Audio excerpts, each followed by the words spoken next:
Hey there, and welcome back. If you have found your way here at the end of a long day, the lamp turned low, the noise of the world finally thinning out around you, then you have come to exactly the right place. And there is nothing more you need to do tonight but breathe and listen and let yourself be carried somewhere else for a while. Tonight we are going to keep company with a woman whose name you have almost certainly heard and whom almost no one has ever troubled to truly meet. You know her, if you know her at all, as the one the king did not want, the German bride, the plain one, the mistake in the middle, set between the queen who lost her head and the girl who would lose hers in turn.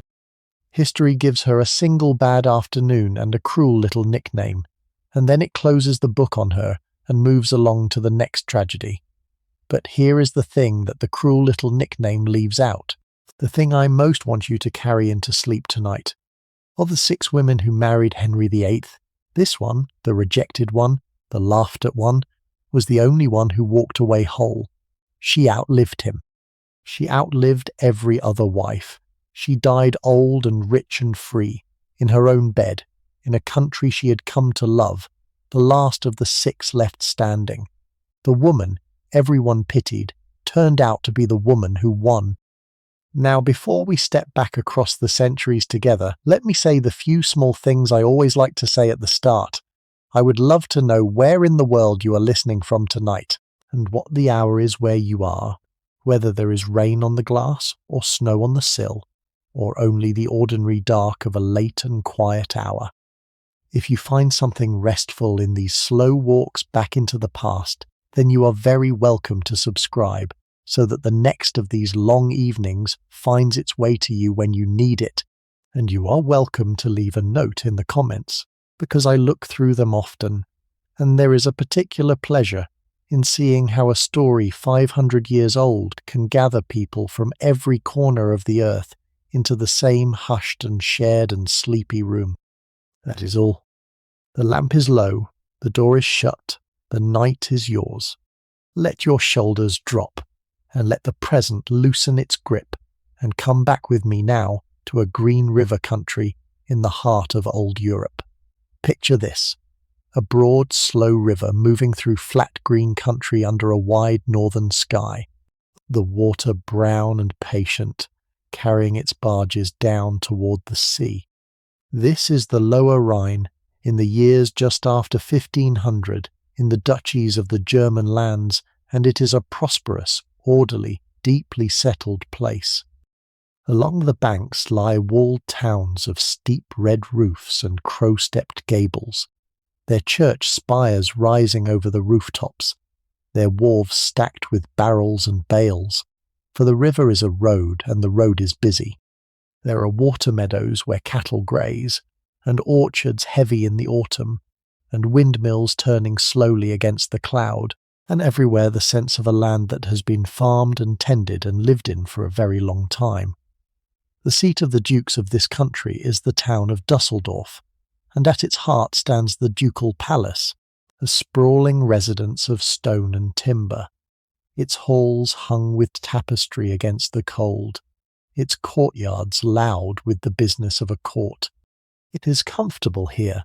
and safe and quiet, and very far from England in every way that one place can be far from another. And it is here, into this calm green river world, that the woman we are following tonight was born in the autumn of the year 1515, and given the name Anne. Let me take you deeper into the country that made her, into the very feel of the Rhineland in those years, because she carried this place in her bones to the end of her days, and the gulf between that life and England is the engine of her entire story. Stand on the riverbank in the Duchy of Cleves and look about you. The land is flat and fertile and intensely worked, a land of water meadows and ploughed fields and orchards, drained and diked and tended by generations of patient hands, for the lower Rhine is rich land, and its people are industrious and prosperous. The broad river itself moves through it all, broad and brown and slow, the highway of the entire region, crowded with the flat barges that carry the wine and the grain and the timber and the cloth, down from the German lands toward the sea. The towns along its banks are tidy and well built, walled for safety, their houses tall and narrow with their stepped gables and their steep red roofs, their streets clean and orderly, their churches well kept, their markets busy. It is a settled, comfortable, deeply civilized region, neither wild nor poor, a region that has known peace and plenty for a long time, and shows it in every well-kept field and every prosperous town, and the life of it runs to old and steady rhythms, the rhythms of the river and the seasons and the church.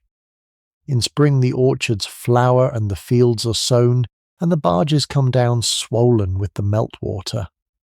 In summer the grain ripens golden across the flat fields, and the towns hold their markets and their fairs. In autumn comes the harvest and the vintage, the wine pressed from the Rhineland slopes, the granaries filled against the winter. And in winter the country draws in upon itself, the river grey and sluggish under low skies, the towns shuttered against the cold, the people gathered by their fires through the dark winter evenings. Over it all stands the old faith, or the faith in its time of trouble, the church bells marking the hours and the holy days, the processions and the observances, the deep, unquestioned framework of belief that ordered every life from christening to grave. This is the world Anne knew, the only one she knew, ordered and prosperous and devout and slow, and she belonged to it completely, a daughter of the patient riverland, formed by its steadiness into a steady woman. Set against this now, the place she was being sent to, and feel the size of the chasm. England was an island on the edge of things, smaller and rougher and stranger than the rich heart of Europe, its court a place of dazzling, dangerous brilliance utterly unlike the grave and modest court of Cleves. Where Cleves was settled, England under Henry was in the throes of revolution, its ancient church torn down, its monasteries falling, its old certainties shattered, the entire country in a ferment of religious upheaval and political terror. Where the court of Cleves prized modesty and gravity and quiet virtue, the court of England prized wit and beauty and accomplishment, and the sharp, glittering, flirtatious play of a sophisticated and merciless society. Where Anne had been raised in safety and order, and the close watchful care of a devout mother, she was being sent into a realm where queens were beheaded, where the king's favour was a matter of life and death, where nothing was safe and nothing was certain, and the rules were written in a language she could not even read. The journey from Cleves to England was not merely a journey across the map. It was a journey from one entire way of life to its opposite, from order to chaos, from safety to deadly peril, from the familiar to the utterly strange. And Anne was making it blind, with no preparation and no understanding of what awaited her, a creature of the calm river country, sent to swim in the most dangerous waters in Christendom. It is worth holding on to this contrast, because it explains so much of what followed, both the disaster and the triumph. The disaster, the king's revulsion and the court's contempt, flowed directly from the gulf between the two worlds, from the fact that everything that made Anne admirable in Cleves made her seem dull and graceless in England. But the triumph flowed from the same source, for she brought with her, out of that steady, patient river country, exactly the qualities that would save her, a deep groundedness, a freedom from the vanity and the pride and the brittle ambition that destroyed the women bred to the English court. She had not been raised to crave a crown or to define herself by the king's desire. She had been raised to be sensible and modest and good, and when the crown was offered and then snatched away, she could let it go, because it had never been the centre of her, because she carried within her the quiet ballast of the place that had made her. The Rhineland that unfitted her for the role of dazzling queen fitted her perfectly for the harder and wiser role of survivor, and in the end it was the survivor who won. To understand her, you have to understand the small, careful, well-ordered life that made her, because she carried it inside her all her life, and it was the gulf between that life and the one she was sent to that shaped her entire strange story. She was a daughter of the House of Cleves, one of the middling powers of the German lands, not a mighty kingdom, but a respectable and rising duchy, the kind of well-run, middle-sized state that formed the solid backbone of that fractured and complicated country. Her father was John, the third Duke of that name, a cautious and careful and serious-minded man who governed his lands with a steady hand and walked all his life a difficult and narrow line. For these were the years when the vast religious storm was breaking over Germany, when the teachings of Martin Luther were splitting the old church and dividing prince and town from town, and a ruler in the middle of it had to step carefully indeed. Anne's father leaned toward reform, toward a moderate and cautious version of the new ideas, and yet he kept much of the old religion too, steering a middle course between the Catholic powers and the Lutheran ones, trying to hold his lands together and out of the worst of the trouble. It was a careful, balancing, prudent sort of rule, and it taught his household a certain watchful steadiness that Anne, his second daughter, seems to have absorbed deep into her bones. Her mother was Maria, the heiress of the neighbouring lands of Jülich and Berg, whose marriage to Anne's father had joined those territories to Cleves and made the family more considerable than before. Maria was a woman of strict and serious piety, devoted to the careful raising of her daughters, and it was she, above all, who shaped the world of Anne's childhood, a setting of order and modesty and quiet devotion, of a mother's close and watchful supervision. The daughters of the house were raised under their mother's eye, kept close, kept modest, kept busy with the things a noble woman was held to need, and that upbringing, gentle and confined and strict all at once, formed her into exactly the kind of woman her own country valued, and exactly the kind of woman the English court would find so baffling. For the two worlds prized entirely different things in a woman, and Anne, perfectly fitted to the one, would arrive in the other like a creature from another element altogether, and the mismatch was no fault of hers, but it would nearly undo her. There were other children in the ducal household, the brood of a ruling house. There was an elder sister, Sibylla, who made a brilliant marriage to one of the leading Protestant princes of Germany, and so passed out of the daily life of the family early. There was a younger sister, Amelia, close to Anne in age, who shared her upbringing and her schoolroom and would in time share something stranger, for when the English king came looking for a bride, it was these two sisters, Anne and Amelia, who were offered up together for his consideration, painted and weighed and compared like goods in a market, which is exactly what, in the cold arithmetic of royal marriage, they were. And there was a brother, William, the heir, who would in time become Duke himself, and whose ambitions and entanglements would help to bring his sister to England in the first place. They were a close and careful and well-regulated family, the children of Cleves, raised in modesty and order in the Green River country, and not one of them could have dreamed that the quiet second daughter would become, however briefly, the Queen of England. Now let me tell you what she was taught, and what she was not taught,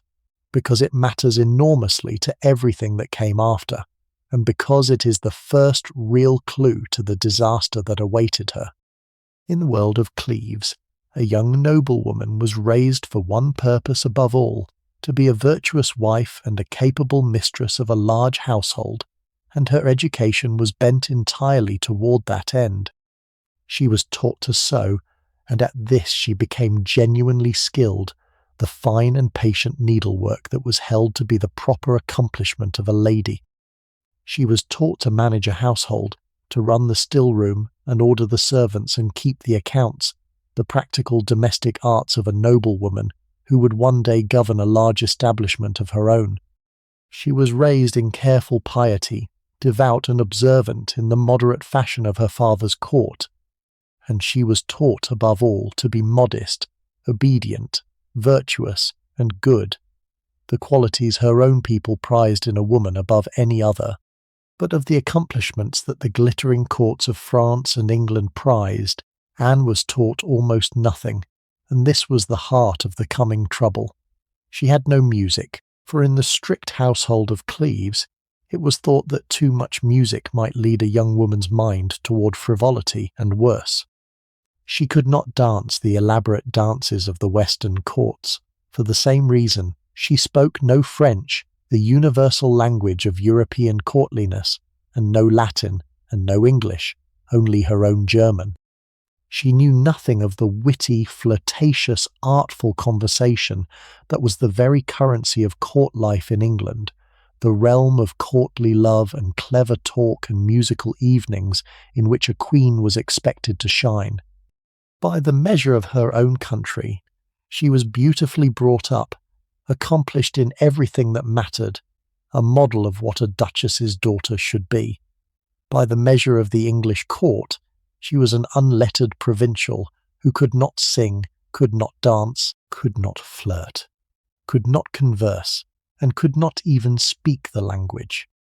The same upbringing that made her admirable in Dusseldorf would make her seem in London a dull and awkward stranger. It was not that she was stupid, for she was not, and her later life would prove her shrewd and adaptable beyond any of the others. It was simply that she had been formed for one world and was about to be posted to its opposite, and no one, on either side, quite understood the size of the gulf until it was far too late.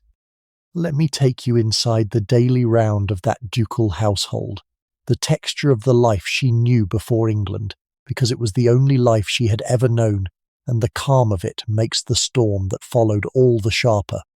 The day in Dusseldorf began early and began with prayer, for this was a devout and orderly house, and the rhythm of devotion framed everything. There were the morning prayers and the meals taken at their appointed hours with their appointed ceremony, and the slow hours of the women's quarters where Anne and her sister sat with their mother and their ladies over their needlework, the cloth and the bright thread, the patient work of the needle going on through the quiet hours. There was the management of the household to be learned, by watching and by doing, the ordering of the kitchens and the linen and the stores, the supervision of the servants, the 1,000 small tasks that kept a ducal establishment running. There was the garden in its season, and the chapel, and the close domestic company of the women of the house, and very little else, for the daughters of Cleves were kept close and kept sheltered, their lives bounded by the palace walls and the watchful eye of their mother. That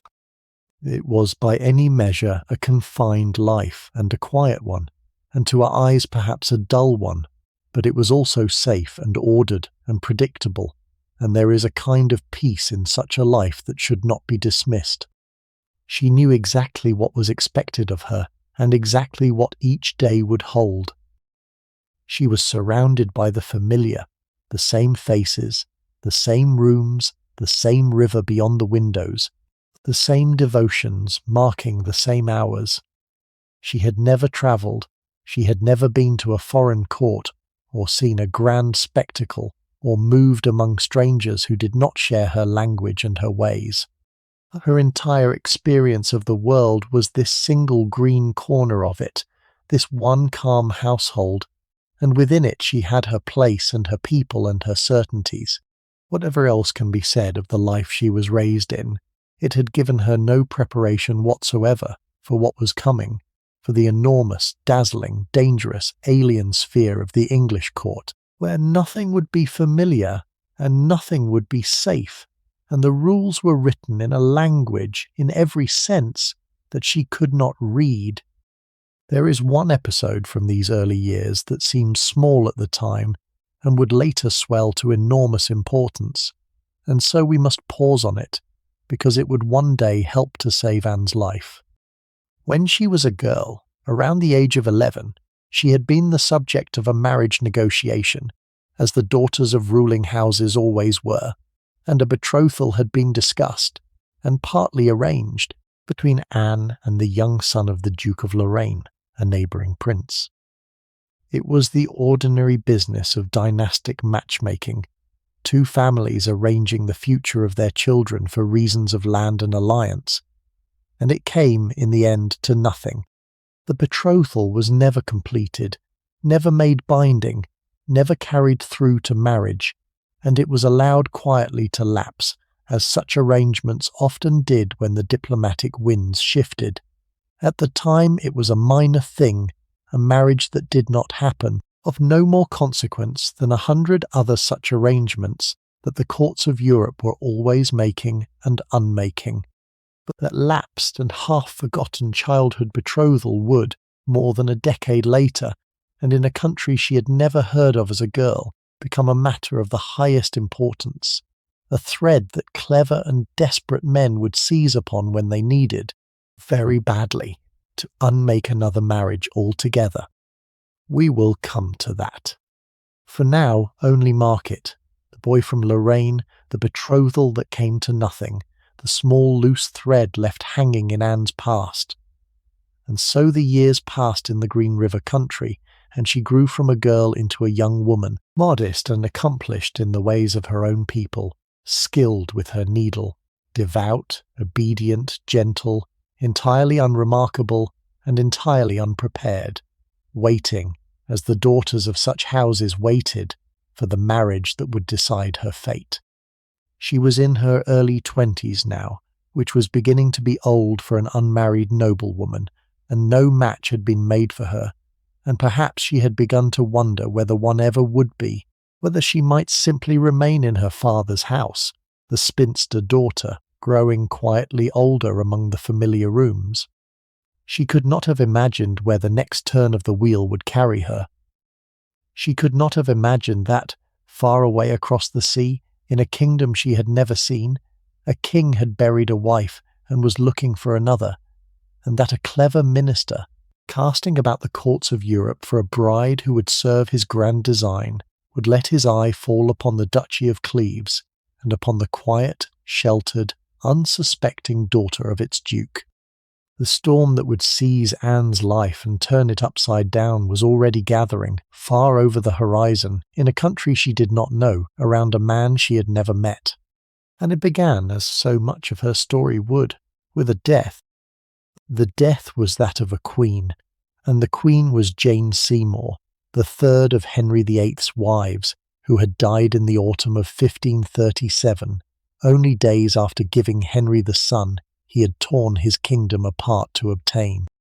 We have followed Jane's story on another evening, the quiet girl who gave Henry his heir and died of the giving, and her death left Henry, for the first time in his adult life, a widower in the ordinary sense, free to marry again without scandal or struggle,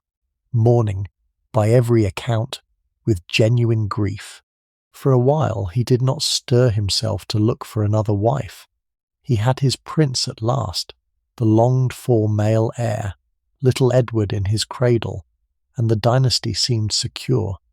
and Henry sank into a heavy, grieving, aging stillness.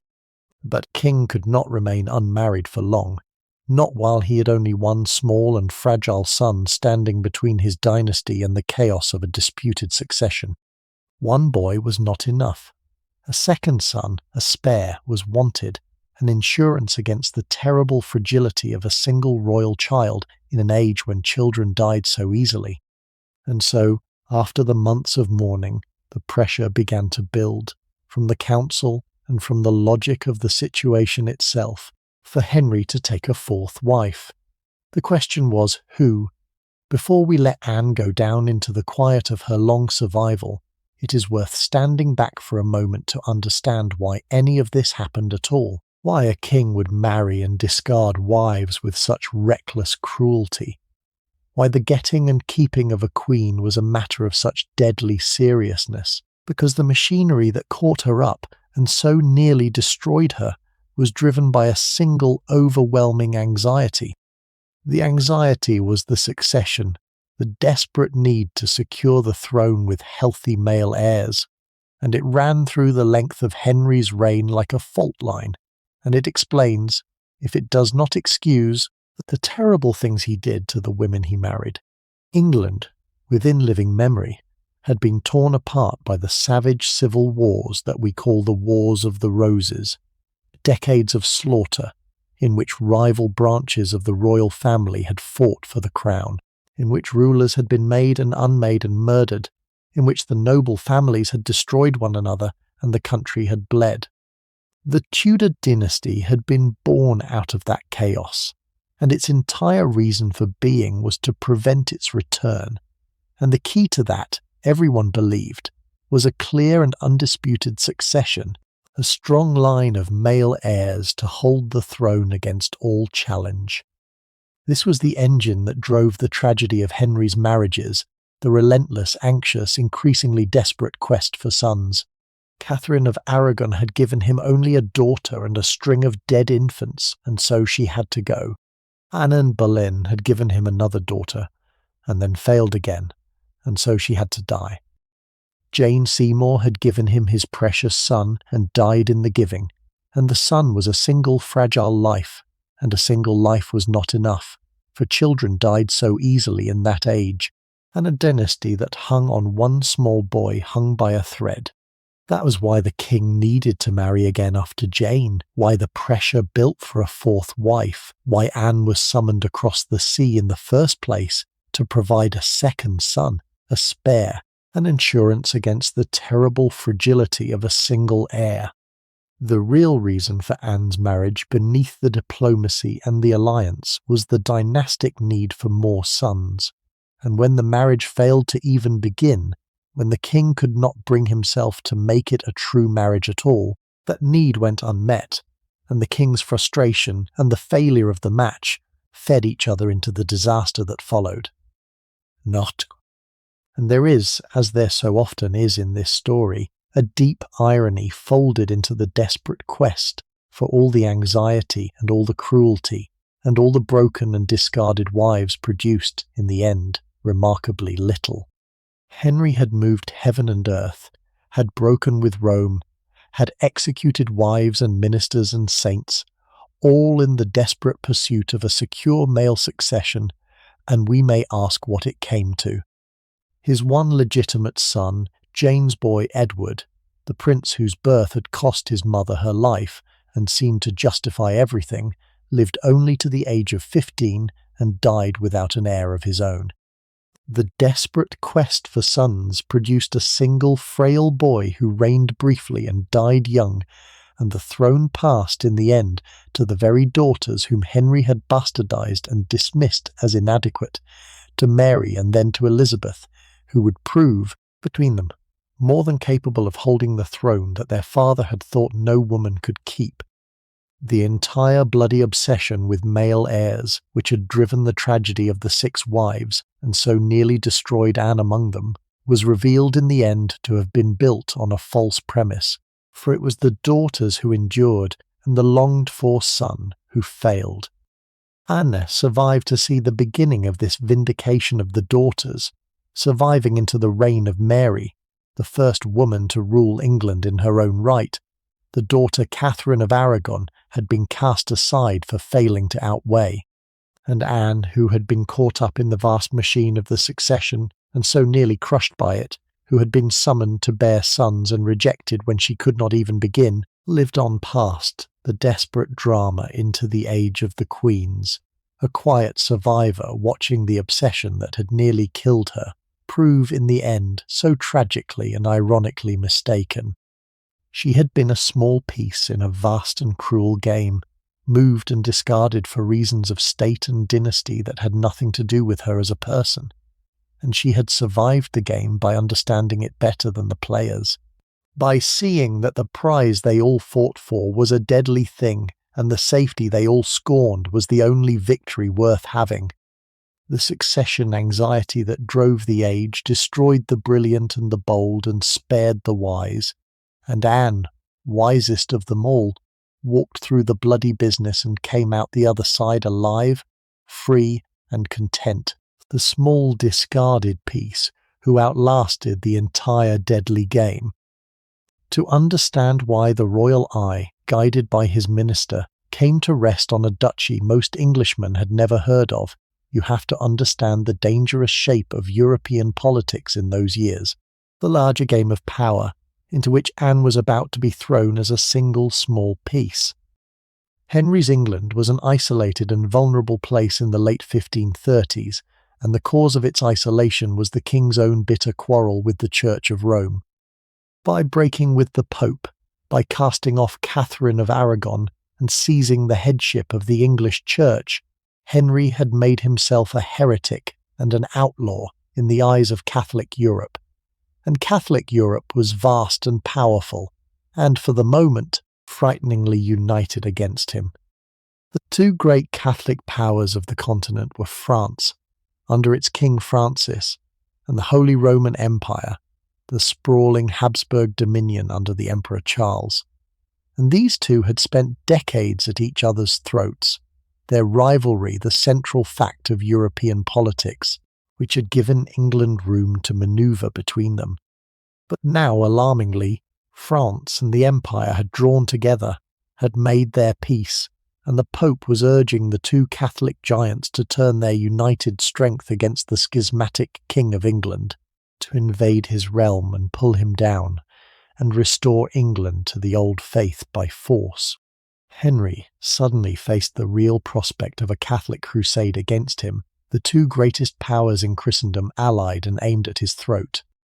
In such a peril a king needed friends, and there was only one place to look for them, among the Protestant princes of Germany, the rulers who had embraced the new religion and who stood, like Henry, outside the Catholic fold. The German lands were a patchwork of states, and many of their princes had turned Lutheran and banded together for mutual defence in a league against the imperial power, and these reforming princes were the natural allies of an England menaced by the Roman powers. And here was where the Duchy of Cleves became suddenly interesting, for Cleves sat in exactly the right place and held exactly the right position. Anne's brother William was now Duke, and William was in dispute with the Emperor over a contested territory, which made him the Emperor's enemy, and so England's potential friend. Cleves was not fully Lutheran, but it was reform-minded and independent and opposed to the Emperor, and a marriage with Cleves would bind England to the German reforming interest, would plant a friend on the Emperor's flank, would give Henry an ally in the heart of Europe at the moment of his greatest danger. A bride from Cleves was not, in this reckoning, a woman at all. She was a treaty. She was a strategic alliance with a face and a name, a living instrument of foreign policy, and her personal qualities, her looks and her wit and her charm or want of it, were very nearly beside the point. That at least was the theory. The theory had reckoned without the king.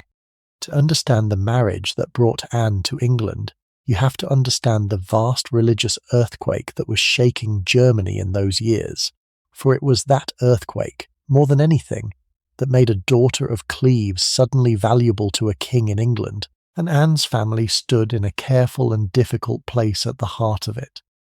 Germany in the early 16th century was not a single country, but a vast patchwork of states, hundreds of them, principalities and duchies and free cities and bishoprics, all loosely gathered under the Holy Roman Emperor, who was also the head of the mighty house of Habsburg. And into this patchwork, a generation before Anne's marriage, had come the explosion that would split the Western Church forever, the revolt of Martin Luther against the authority of Rome, the beginning of the Protestant Reformation. Luther's ideas had spread like fire through the German lands, and prince after prince, city after city, had embraced the new faith, throwing off the authority of the Pope, seizing the wealth of the Church, remaking religion in the reformed mould. And against them stood the Emperor Charles, the foremost champion of the old faith, determined to crush the heresy and restore the unity of the Church, so that Germany was divided down the middle, Catholic against Protestant, that the reforming princes banding together for protection against the imperial overlord who meant to bring them to heel. Into this dangerous division, Anne's father, Duke John of Cleves, had steered a careful and characteristic middle course, and his choices shaped the world she was raised in. Cleves did not go fully over to the Lutheran Reformation, did not embrace the new faith wholesale, as some of the German states did, but neither did it remain a loyal dependency of the emperor. Instead, Anne's father pursued a kind of moderate, independent, reforming Catholicism, a middle way of his own, accepting some of the criticisms of the old church and some reforms, while keeping much of the traditional faith and rejecting the full Lutheran program. It was a cautious, balancing, prudent policy, suited to a middle-sized state caught between greater powers, and it placed Cleves in an interesting position, not Protestant exactly, but not securely Catholic either, independent-minded, reform-leaning, and crucially, at odds with the emperor. For Anne's brother William, who became duke, was locked in a bitter dispute with the Emperor Charles over a contested duchy, a quarrel that made William the emperor's active enemy, and that, in the cold calculus of European power, made him England's potential friend.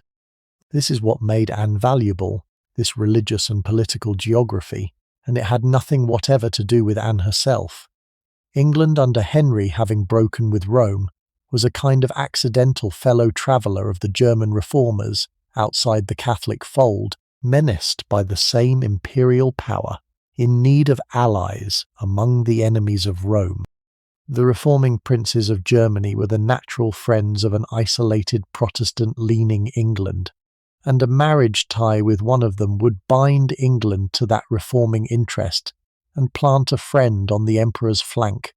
Cleves, reform-minded and independent and hostile to the emperor, was the ideal candidate, and she, the duke's unmarried sister, was the instrument through which the alliance would be sealed. She was chosen, in other words, not as a woman, but as a religious and political symbol, a living bridge between England and the German reforming cause, her value measured entirely in terms of treaties and alliances and the balance of power among the faiths. The irony, which would emerge soon enough, was that the religious logic of the match would evaporate almost as soon as it was made, for the European situation shifted.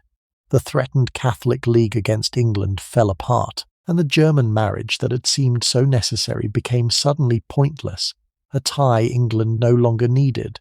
a wife the king no longer had any political reason to keep. Anne had been brought to England to serve a strategic purpose, and by the time she arrived the purpose had largely dissolved, leaving only the woman herself, and the woman herself was not what the king wanted. And there is a deeper irony still, woven into the religious dimension of Anne's story, which is that she herself was not really the Protestant figure that the politics of her marriage implied. Raised in her father's moderate, cautious, reform-leaning but still largely traditional faith, Anne was no fierce Lutheran, no committed reformer, but a conventionally devout woman of moderate views, adaptable in religion as she would prove adaptable in everything.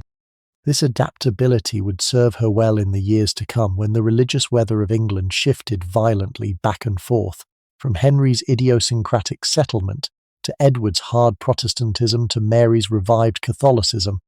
Through all these reversals she bent quietly with the wind, conforming to whatever faith held power, never becoming a martyr or a target, surviving by the same flexible good sense that carried her through every other danger. The woman brought to England as a symbol of the Protestant alliance ended her life conforming to the restored Catholic Mass under Mary, having quietly adjusted her religion as often as the times required, and surviving, as always, by never planting her feet too firmly on ground that might shift beneath them. Thus, the man who built this policy, who staked everything on the Cleves marriage, was Thomas Cromwell, the king's chief minister, and his story is woven so tightly into Anne's that we must understand him to understand her. Cromwell was one of the ablest men of the age, a blacksmith's son from the back streets who had risen by sheer ability to the very summit of power, the master of the king's government, the architect of the break with Rome and the dissolution of the monasteries, a brilliant, ruthless, tireless administrator who had made himself indispensable to Henry and hated by the old nobility who could not bear to see a low-born man set so high above them. Cromwell was a convinced reformer, a man who genuinely favoured the new religion, and the alliance with Protestant Germany was dear to him both as policy and as conviction. The Cleves marriage was to be his masterpiece, the keystone of a grand design that would secure England against the Catholic powers and bind it to the reforming cause. He pushed it, he arranged it, he staked his career and his standing with Henry upon it. And in doing so he made a wager more dangerous than he knew, for he was gambling on a marriage that the king had not chosen for himself, arranging a bride for Henry sight unseen on the strength of policy and a painted portrait, and trusting that Henry would be content with what diplomacy had selected for him. If the marriage pleased Henry, Cromwell would stand higher than ever. If it did not, the man who had made it would bear the blame. Cromwell was wagering his life on the looks and the charm of a woman he had never met, in a country he had never seen, and he did not even know it was his life he was staking. He would learn in the summer of 1539 a painter made his way across Europe to the court of Cleves, and his journey and what he produced at the end of it would become the most famous and most blamed portrait in English history. The painter was Hans Holbein the Younger, the greatest portraitist of the age, a German master who had settled in England and become the king's own painter, the man whose brush had captured the faces of the entire Tudor court in images so vivid that we see those people still through Holbein's eyes.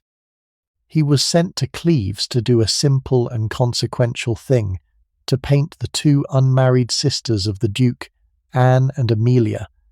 so that the king might see what he was being offered and choose between them.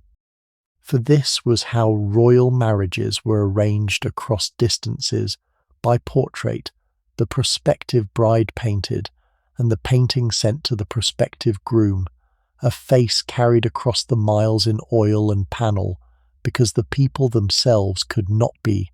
Everything depended on the painter's truthfulness, on whether the image he sent was a faithful likeness or a flattering lie, and Holbein's reputation was for truth, for a clear, unsparing exactness that caught a face as it really was. Imagine the sittings in the ducal palace, the strangeness of it for Anne, who had never done such a thing.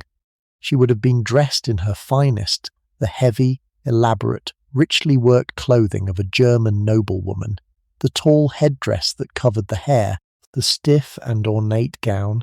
and seated before the foreign master with his panel and his brushes and his unnerving, measuring gaze. Holbein worked as he always worked, with that cool, penetrating attention, studying the features before him, the set of the features, the fall of the light, setting it all down with his incomparable precision. And the likeness he painted was a pleasant one, calm and composed and regular, a young woman of about 23 with steady eyes and a serene expression, her hands folded quietly before her, the very picture of modest, dignified, well-bred womanhood. It was not a dazzling face, not a dazzling beauty in the way the courts reckoned beauty,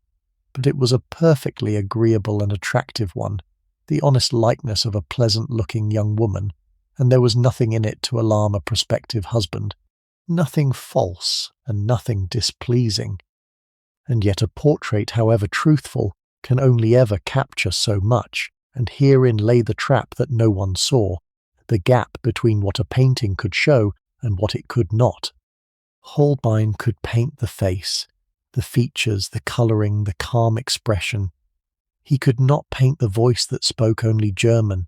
the silence where music and dancing should have been, the absence of the witty, flirtatious, sparkling manner that the English court prized above all things in a woman. He could not paint movement or laughter or conversation or the living impression that a person makes in a room, the thing that cannot be set down in oil because it exists only in motion and in time. The portrait showed a pleasant, composed, dignified young woman, and that was a true account of Anne as far as it went, but it left out everything that the English court would actually care about, everything in which Anne, formed by the strict and silent household of Cleves, was so utterly lacking. The painting did not lie. It simply could not tell the full truth, because that truth was not the kind of thing a painting could hold. And Henry, looking at that calm, agreeable face, would see a bride, and would not see, could not see, the silent, awkward, untravelled stranger behind it, until she stood before him in the flesh, and the gap between the picture and the person broke open like a chasm. The portrait was carried back across Europe to England and set before the king, and Henry looked at it, and Henry was pleased. The calm, agreeable face met with his approval. The reports that came with it, the ambassadors' accounts of Anne's modesty and virtue and gentle good character, confirmed the favourable impression, and the diplomatic logic of the match was as strong as ever, and so everything moved forward with gathering speed toward the marriage. The negotiations were concluded, the treaty drawn up and signed, the terms agreed. Anne of Cleves would come to England and become its queen. The thing was settled, sealed by the painted face that had pleased Henry and the policy that needed her and the minister who had staked his career upon her, and now it only remained to bring the bride herself across the sea to the husband who had chosen her from a picture. Everyone proceeded on the comfortable assumption that a portrait was a reliable guide to a person, that the pleasant features in the painting would prove a pleasant wife in the flesh, that what had pleased Henry in oil would please him in life. It was a reasonable assumption. It was also, as it turned out, catastrophically wrong, and the unravelling of it would cost one man his head, one woman her crown, and the king himself a humiliation he would never forgive nor forget. It is worth pausing on the actual making of the match, the diplomatic machinery that sealed Anne's fate, because the speed and the formality of it help to explain why Henry found himself so completely trapped when his revulsion came.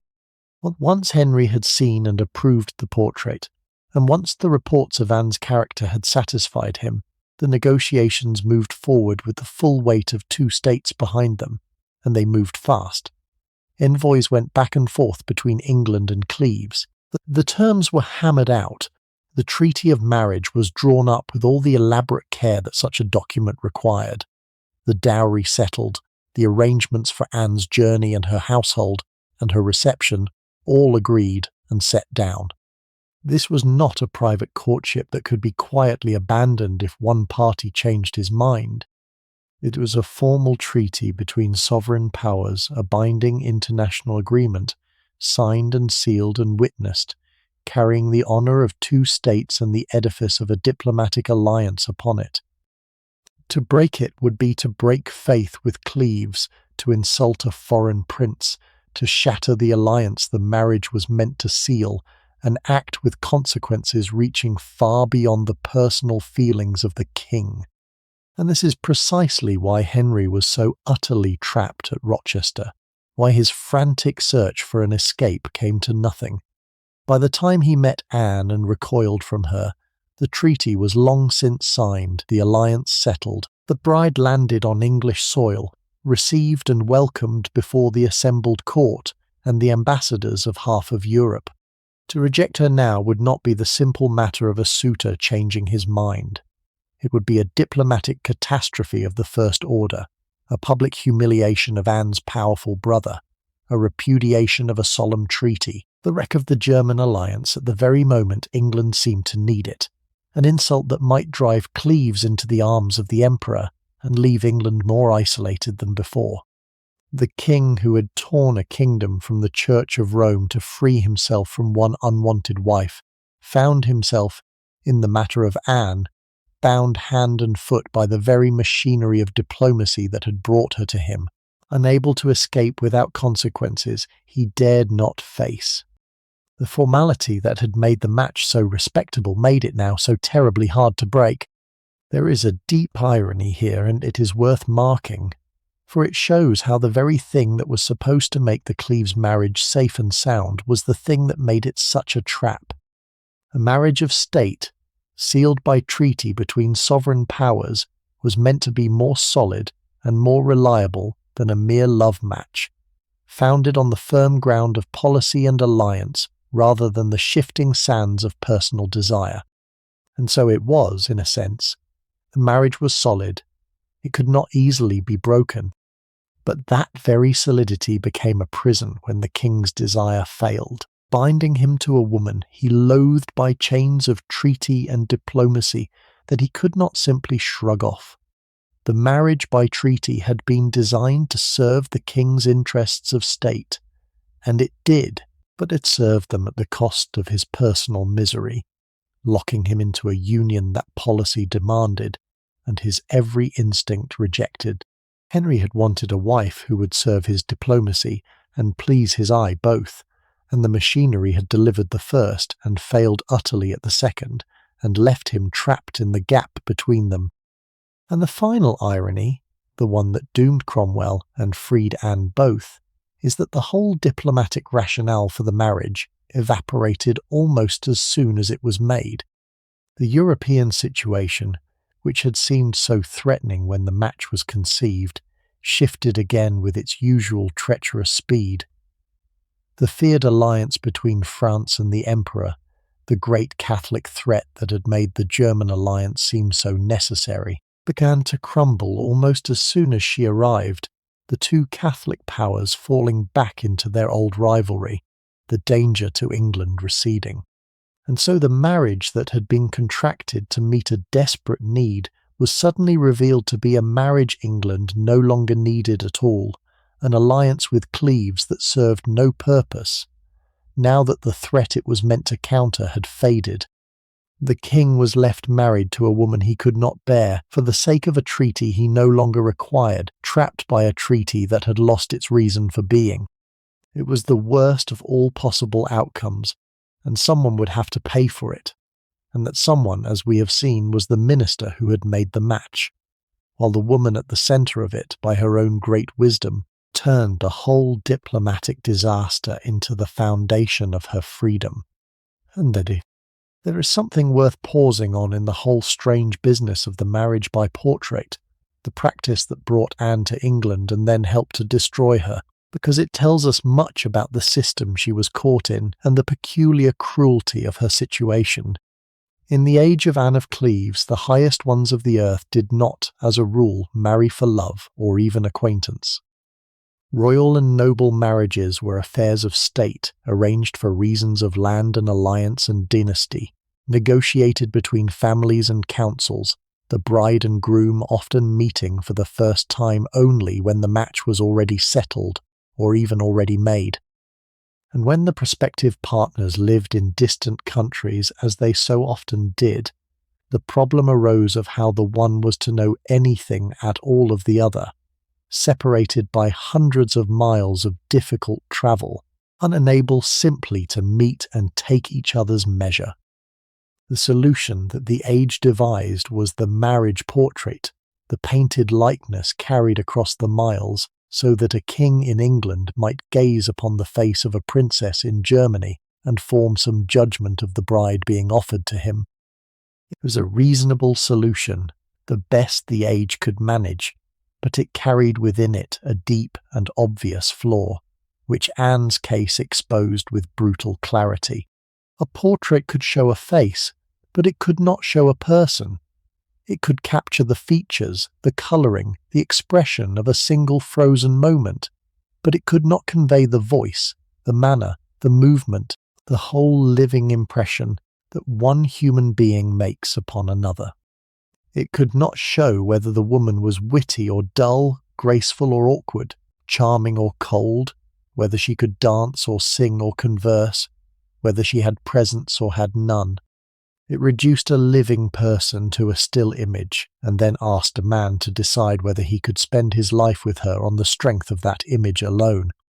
For most royal marriages this did not matter very much. because most royal marriages did not depend on the personal attraction of the partners, who married for duty and produced their heirs and led their largely separate lives regardless of whether they delighted in each other. But Henry was not most royal bridegrooms. Henry was a man who married for desire as much as for policy, who needed to want his wives, whose whole disastrous marital history was driven by the violence of his personal passions. And for such a man, the marriage by portrait was a trap waiting to spring, because a portrait could promise a desire it could not guarantee. And so the trap sprang, and it sprang on everyone at once. It sprang on Henry, who had looked at a pleasant painted face and imagined a desirable woman, and who felt, when the living woman failed to match his imagining, not merely disappointed, but cheated, as though the portrait had lied to him, though it had not. It sprang on Cromwell, who had trusted that a portrait and a policy would be enough to content Henry, and who would pay with his head for the king's discovery that they were not. And above all, it sprang on Anne, who had done nothing wrong at all, who had simply sat for her portrait and travelled to her wedding as she was bidden, and who found herself blamed for the gap between the painting and the person, as though it were her fault that oil on a panel could not capture the fullness of a living woman. She became the victim of a method, the casualty of the impossible demand that a face should promise a soul, and the cruel nickname that history hung upon her was really an indictment, not of Anne, but as the brutal system that had reduced her to a painted face to be judged and found wanting. We should be fair, too, to Holbein, who has sometimes been blamed for the disaster, as though he had flattered Anne and deceived the king with a false likeness. The charge is unjust. Holbein was famous precisely for his unsparing truthfulness, and there is no real reason to think he painted anything but an honest likeness of Anne as she was, a pleasant-looking young woman of calm and regular features. The portrait did not lie. The king was not deceived by a false painting. He was undone by the inherent limit of all paintings, by the simple fact that no portrait, however truthful, can convey the living reality of a person, and that the living reality of Anne, the silent foreign manner, the absence of the accomplishments the English court prized, was something no painting could have shown him, for good or ill. Holbein painted what was there to be painted, the face. What he could not paint, what no one could have painted, was the gulf between Anne's world and Henry's, and it was that gulf, not any failure of the brush, that doomed the marriage from the moment the living woman stepped out from behind the painted one. And so, in the depths of the winter of 1539, she left her home forever and began the long journey to England. And I want you to feel the enormity of it, the sheer scale of the leap she was making into the dark. She was leaving everything she had ever known, the green riverland, the familiar palace, her mother and her family, her language, her entire world, to travel to a distant island kingdom to marry a man she had never met, in a land whose tongue she could not speak, among a people whose ways she did not know. She would never see Cleves again. She can have had little idea of what awaited her, only that she was to be a queen, that the most powerful king in the western lands had chosen her, that her family's fortunes and her country's safety rode upon her.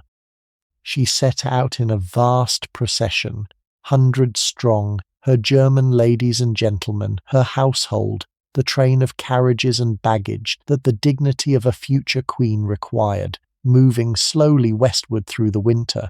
out of the Rhine country and across the Low Countries toward the sea.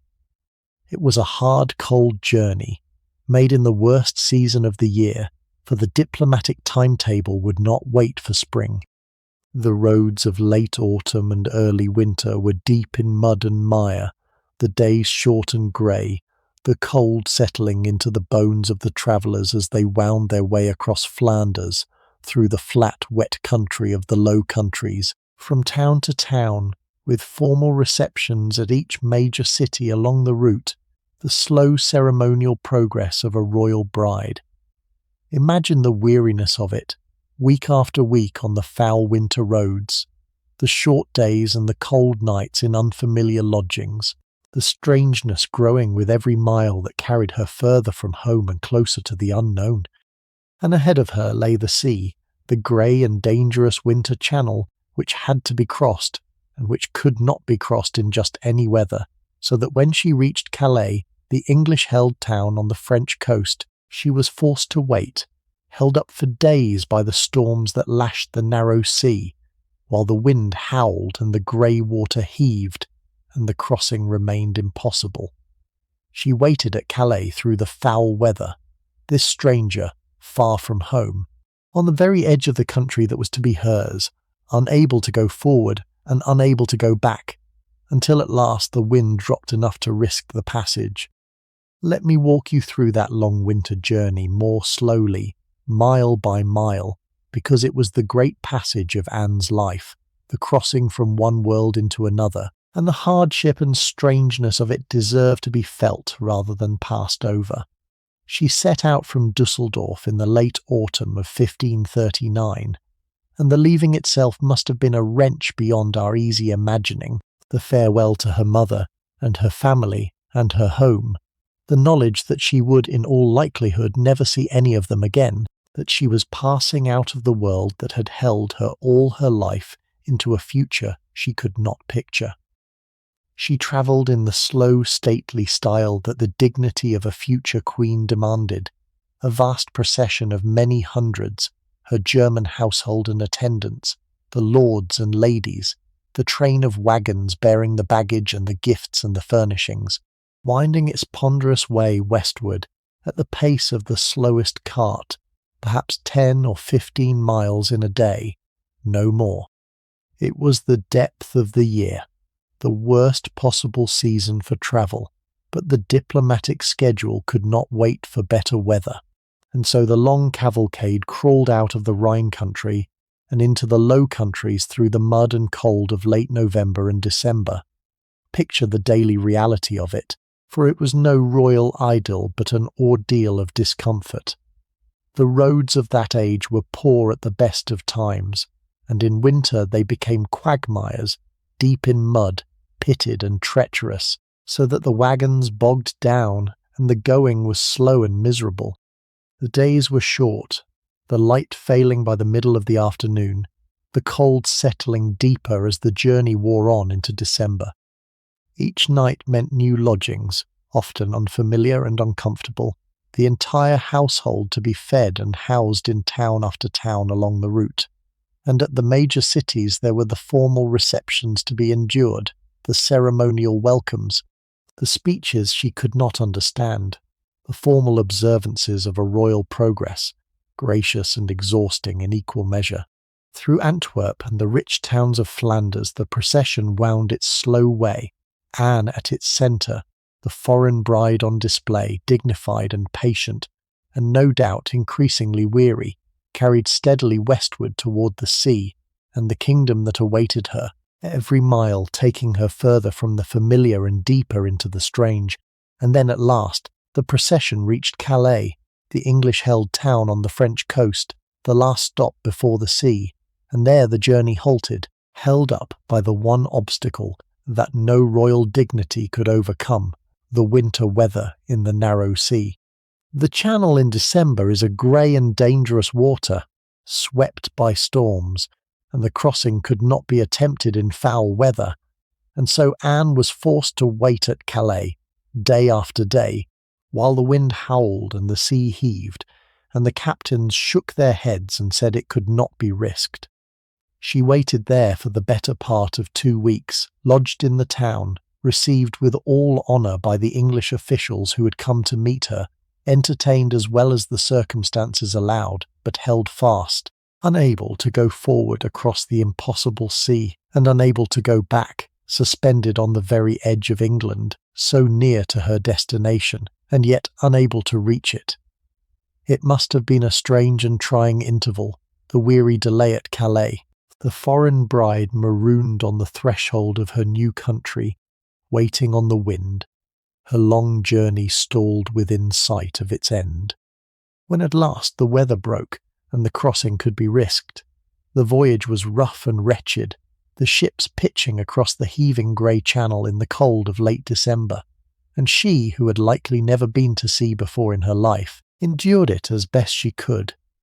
And then on the 27th of December, 1539, after the weeks on the winter roads, and the anxious wait at Calais and the rough passage of the sea, Anne of Cleves came at last to England, landing at Deal on the coast of Kent, setting foot for the first time on the soil of the kingdom she had crossed a continent to rule. The long journey was over. She had left her green river country in the autumn, and arrived in her new land in the dead of winter, having travelled the entire breadth of the difficult country between them. And now she stood on the cold shingle of the English shore, exhausted and far from home, on the threshold of the new life that awaited her. She did not know, as she came ashore, that the man she had crossed the world to marry would recoil from her within days, that her marriage would last barely 6 months, that the crown she had travelled so far to wear would be so swiftly snatched away. She knew only that she had arrived, that the journey was done, and that whatever was to come now lay before her on this cold, strange shore at the edge of the winter sea. The crossing, when it came, was rough and miserable, a winter voyage across the heaving channel, and at the end of it, on a cold day at the very end of December, Anne of Cleves set foot for the first time on English soil, landing at the port of Deal on the coast of Kent. Picture that moment, the arrival of the foreign bride. The grey winter sea behind her, the strange grey shore before her, the salt wind off the water, the shingle beach, the English officials and ladies waiting to receive her with their bows and their formal greetings in a language she could not understand. She came ashore exhausted from the voyage, far from everything she knew, onto the soil of the kingdom. She was to rule beside its king, a stranger stepping onto a foreign shore. She was received with all the proper ceremony, welcomed by the foremost lords and ladies sent to greet her, escorted to the castle to rest. The formal machinery of a royal welcome rolling smoothly into motion around her. Everything, on the surface, was as it should be. The bride had arrived. The marriage was at hand. The careful diplomatic edifice that Cromwell had built stood complete, needing only the meeting of the king and his chosen queen to be crowned with success. And she, knowing nothing of what was to come, rested on her first night in England, a future queen on the threshold of her reign, while some day's journey away, at his palace, Henry grew impatient to see the bride whose painted face had pleased him, and made a decision that would shatter everything. The English reception that awaited Anne was elaborate and gracious, and following it lets us see, through her bewildered eyes, the strange new country she had come to, and feel the loneliness of arriving where you cannot speak the tongue. From Deal she was conducted onward through Kent, received at each stage by the lords and gentlewomen of England, sent to greet and escort her, the machinery of a royal welcome rolling out before her in full ceremony.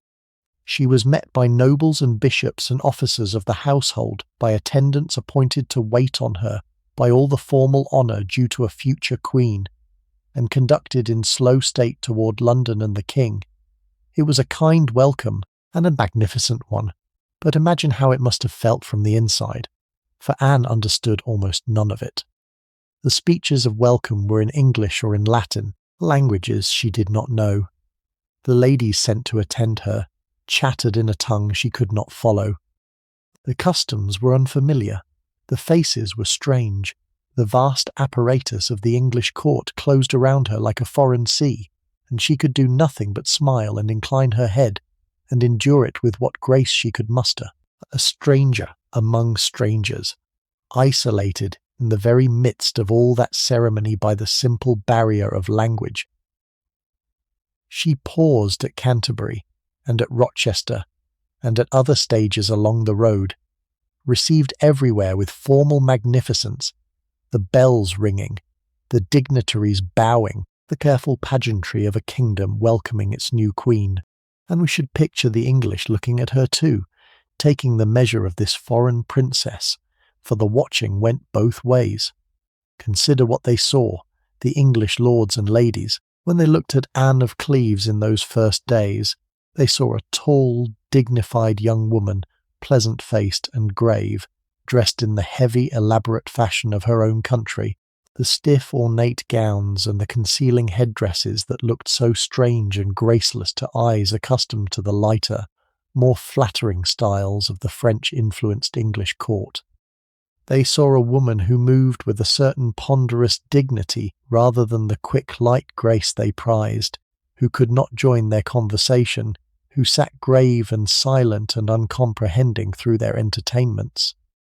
And some of them, no doubt, began already to murmur, to compare her unfavourably with the brilliant women who had worn the crown before, to find her dull and foreign and graceless, first whispers of the cruel judgment that would soon harden into the legend of the Flanders mare. But there were kinder eyes among them too,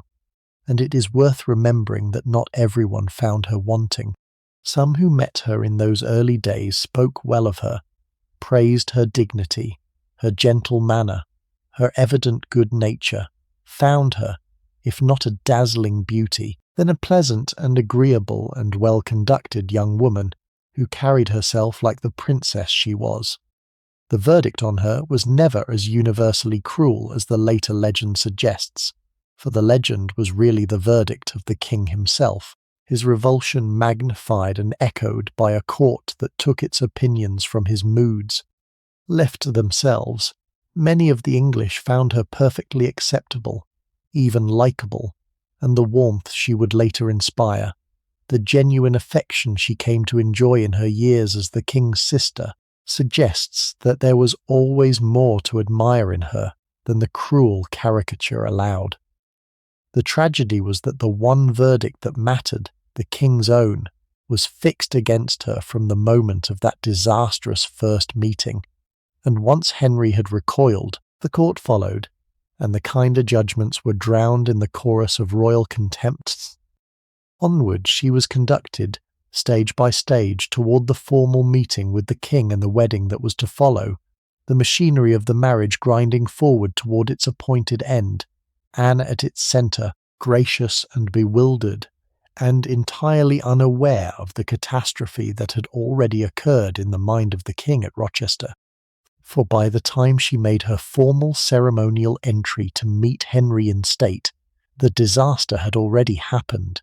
Henry having seen her in disguise and recoiled, the marriage poisoned at its root, and yet the machinery rolled on regardless, because it could not now be stopped, and Anne went through the splendid formal welcome, the official first meeting with all its pageantry, in happy ignorance of the fact that the man receiving her with such ceremony had by then decided, in the privacy of his wounded vanity, that he could not bear the sight of her.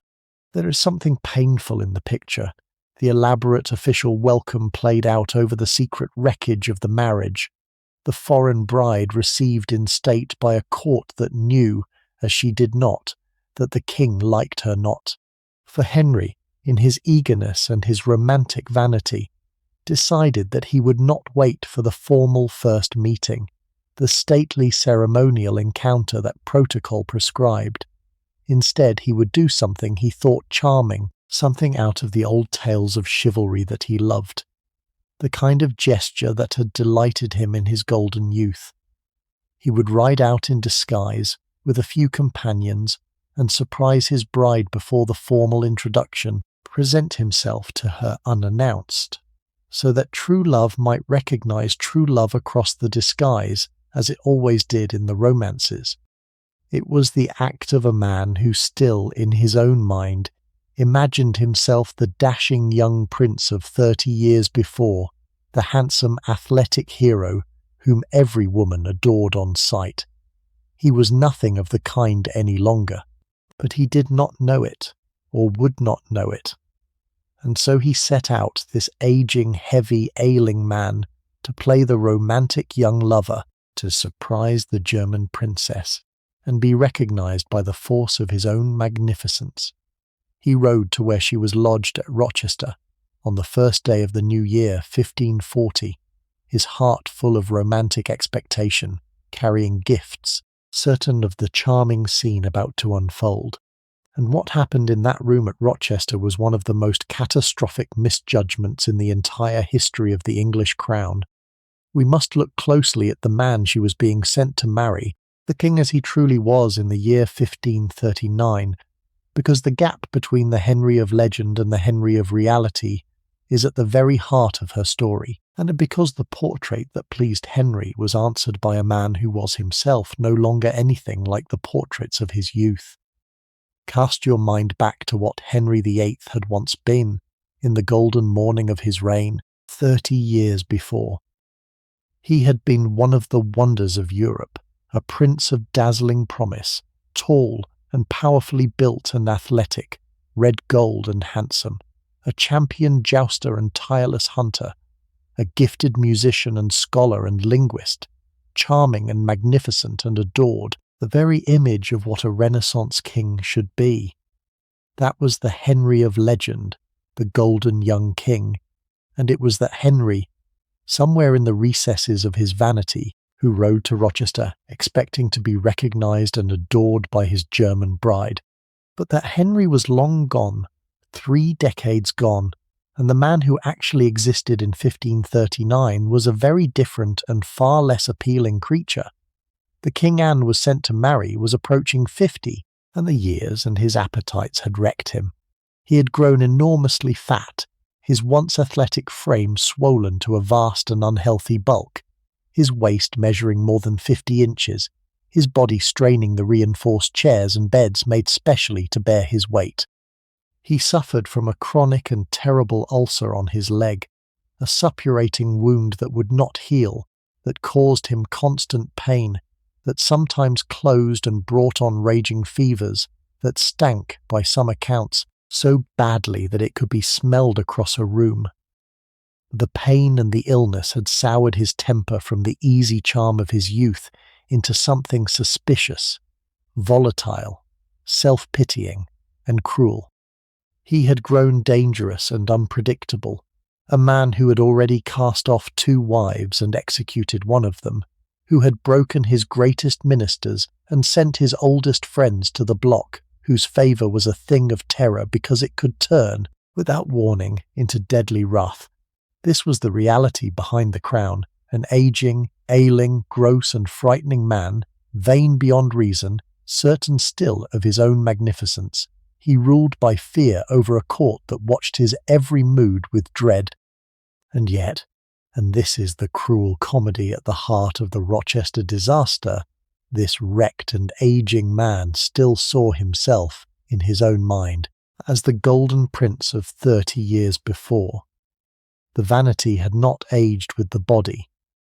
Henry still believed himself irresistible, still believed that women desired him for his own sake, still pictured the dashing, romantic hero of the old tales. That is why he rode to Rochester in disguise, expecting his bride to know him by some instinct of love, and to be overwhelmed by his magnificence. He had no idea, could not let himself know what he had actually become. The gross and frightening old man who would lumber into Anne's chamber and lay hands on her. He saw the golden prince in his mind's eye, and expected her to see it too, and when she did not, when she recoiled from the strange heavy intruder as any sheltered young woman would, his wounded vanity could not bear it, and it twisted his disappointment into a revulsion against her, a need to blame her for the failure of his own romantic fantasy. The truth was that the mismatch at Rochester ran both ways. She was not the dazzling bride Henry's vanity had imagined, but Henry was not by a vast and grotesque margin the golden prince that his own vanity still believed him to be, and his rage at Anne was in part, though he could never have admitted it, a rage at the gap between what he was and what he wished to be. It is worth holding this picture of Henry firmly in mind, because it corrects the injustice that has been done to her across the centuries. The story is always told as though Anne were the problem, the ugly bride who failed to please, the Flanders mare too plain for the king's taste. But look at the two of them honestly, side by side, in that room at Rochester. On one side, a dignified, healthy, perfectly pleasant young woman of 24, modest and well-mannered, who had travelled across a winter Europe to do her duty. On the other, a gross, ulcerated, foul-tempered man of nearly 50, vain and dangerous and physically ruined, who had already destroyed 2 wives. If either party had cause to recoil in that room, it was surely not the king. The cruel joke of history is that Anne has been remembered as the one too repugnant to be desired, when the truth, could we see it plainly, is closer to the reverse. She did her duty by a man most women would have found frightening and physically repellent, and for doing it she was blamed, mocked, and discarded, and called ugly by an ugly man, whose vanity could not survive her failure to swoon. The injustice of it is part of why her story matters, and part of why it is worth telling truly, as we are trying to tell it tonight. Picture the scene at Rochester on that first day of the new year. She is in her chamber, watching, by chance, a bull baiting in the courtyard below her window, when a group of strangers is admitted, muffled against the cold, and one of them, a large and aging man, comes forward and embraces her and tries to speak with her. She has no idea who he is. No one has told her that the king might come in disguise, and even had she known the custom, she had no way to penetrate it, for here was simply a strange, heavy, uninvited man, pushing into her presence and laying hands on her, and speaking words she could not understand in a language she did not know. She was bewildered, and perhaps a little affronted, and she did the only thing that made sense, which was to turn back politely but coolly to the spectacle in the courtyard, giving this rude, unknown intruder the minimum of distracted attention, waiting for him to go away. She did not melt. She did not recognize her true love through his disguise. She did not respond with the delighted wonder that the romance demanded, and that Henry, in his vanity, had expected. She treated him as exactly what he appeared to be, an unwelcome stranger interrupting her afternoon, and in doing so, all unknowing, she struck the proudest king in Christendom the deepest wound his vanity had ever taken. For Henry, the disguise was meant to be seen through. That was the entire point of the game, that love would pierce the disguise, that the lady would know her king by some instinct of the heart, and the failure of the bride to do so was, to him, not a reasonable reaction to an impossible situation, but a kind of judgment upon him, a refusal of his magnificence. He withdrew, stung, and revealed himself in his true clothes and his true person, and she, learning now who the intruder had been, was mortified, and the formal meeting was patched over with gifts and ceremony. But the damage was done, and it was mortal, and it had nothing really to do with Anne's behaviour at all. For in the moment of that first sight, looking at the real woman before him, the living person behind the painted face, Henry had been seized by a violent and immediate revulsion, a physical distaste that he could not conquer and would not conceal. The woman in the room did not match the picture in his mind. Whatever he had expected, the dazzling bride his vanity had conjured, this calm, silent, foreign, unfamiliar woman was not it, and his disappointment curdled at once into something closer to disgust. He had come to Rochester a romantic lover. He left it a man recoiling from a bargain he was already desperate to escape. The words he spoke afterward to the disappointed companions who had watched the scene have come down through the centuries, blunt and cruel and final. He liked her not, he said. He had been deceived, he complained. She was nothing so fair as had been reported to him, and worse than that, far worse. His physical aversion to her was total and immediate. A revulsion he expressed in terms that need not be repeated in their coarsest form, but that left no doubt of his meaning. He did not desire her. He could not, he was certain, ever bring himself to desire her. And the disappointment was the more bitter and the more dangerous, for being mingled with the dawning awareness of his own helplessness, for Henry understood even in the first heat of his revulsion, that he was trapped. The treaty was signed. The bride had arrived, received and welcomed before the whole court and the watching ambassadors of Europe. To reject her now, to send her home unmarried, would be a diplomatic catastrophe, an unbearable insult to her brother and her country, the wreck of the alliance, a humiliation before all of Christendom. He had recoiled from his bride in the first instant of seeing her, and he could see no way out of marrying her regardless, and the collision of those two facts, his revulsion and his entrapment, produced in Henry a cold and dangerous fury that had to find somewhere to land. In the days between Rochester and the wedding, Henry flung himself and his lawyers into a frantic, undignified scramble to find some way out, any way out, of the marriage he could not bear to make. He summoned Cromwell and raged at him, demanding to be freed, demanding that some means be found to halt the wedding, crying out that he would not put his neck in this yoke. And the lawyers and counsellors scrambled to oblige him, casting about desperately for any legal impediment, any flaw in the arrangement that might dissolve it before it was made. They seized upon that old half-forgotten thread from Anne's childhood, the lapsed betrothal to the son of the Duke of Lorraine, and demanded to know whether it had been properly dissolved, whether it might constitute a pre-contract that would render Anne unable to marry. They pressed the German envoys, who had not brought the documents to prove the betrothal void, who could only offer assurances and promises to send the proofs later. For a day or two his hopes rested on this thread, on the chance that the Lorraine betrothal might free him. But it would not hold.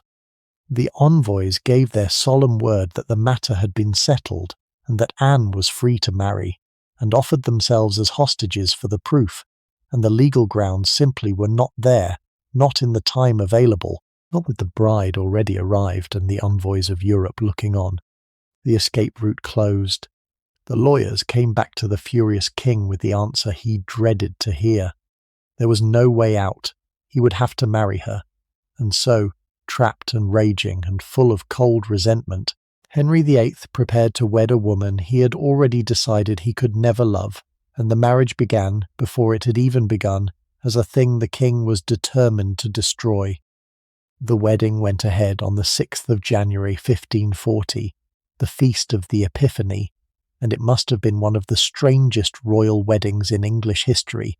a marriage that the groom had openly declared he did not want, solemnized before a court that knew it, with a bride who understood none the words being spoken over her. Anne was dressed magnificently, as a queen must in cloth of gold, her long fair hair worn loose in the fashion of a virgin bride, a coronet upon her head,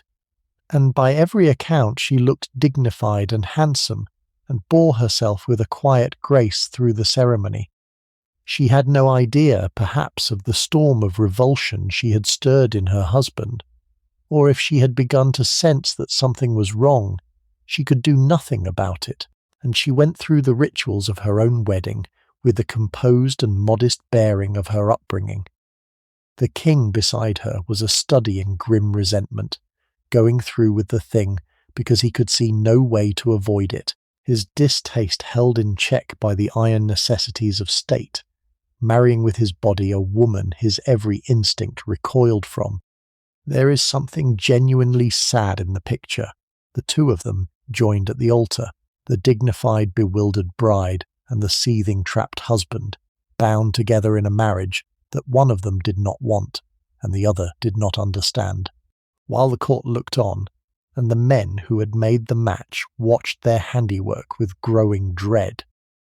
We should linger on the wedding day itself, the strange and sorrowful spectacle of it, because it was the formal beginning of a marriage that was already, in every way that mattered, over before it started, and the contrast between the magnificence of the ceremony and the misery beneath it is one of the most telling things in Anne's strange story. The marriage took place on the 6th of January 1540, the feast of the Epiphany, the day in the Christian calendar that celebrates the coming of the three kings to the infant Christ, and there is a bleak irony in a wedding so loveless being held on the feast of gifts and revelation. The setting was magnificent, as a royal wedding had to be, the chapel rich with hangings and plate and candlelight, the court assembled in its finest, the ambassadors of Europe watching, the glittering apparatus of the Tudor monarchy arrayed to celebrate the union of Henry with his new queen. And at the centre of it all stood Anne, dressed in cloth of gold, her long fair hair worn loose and flowing in the manner of a virgin bride, a rich coronet set upon her head, jewels at her throat, by every honest account a dignified and even handsome figure as she came to her wedding, bearing herself with the grave composure that was her nature. But beside her stood Henry, and he was a study in barely concealed reluctance, going through with the ceremony like a man walking to a duty he detested. It is recorded that on the very morning of the wedding Henry grumbled to those around him that if it were not to satisfy the world and his realm, he would not do for any earthly thing what he was about to do, that he was being driven to this marriage against his will. A king complaining of his own wedding even as he dressed for it. He went to the chapel scowling, married the bewildered Anne with his body, while his every instinct rebelled, spoke the vows that bound him to a woman he had already resolved to be rid of, and endured the ceremony, and the longer feasting that followed with a grim and obvious distaste that the watching court could hardly fail to read. There is a peculiar cruelty in the scene. The bride radiant and dignified and innocent of the depth of her husband's revulsion, going through her wedding with quiet grace, and the groom beside her seething with a resentment he barely troubled to hide. The two of them joined before God, and the assembled realm in a union that one of them was already plotting to destroy. And then there was the feasting, the celebration, the day of ceremony and revelry that followed the vows, the court making merry over a marriage that its principal author already privately mourned. There would have been the wedding feast, the courses borne in with ceremony, the music and the dancing, the formal rejoicing that a royal wedding demanded, all of it performed over the hollow centre of a marriage that was no marriage.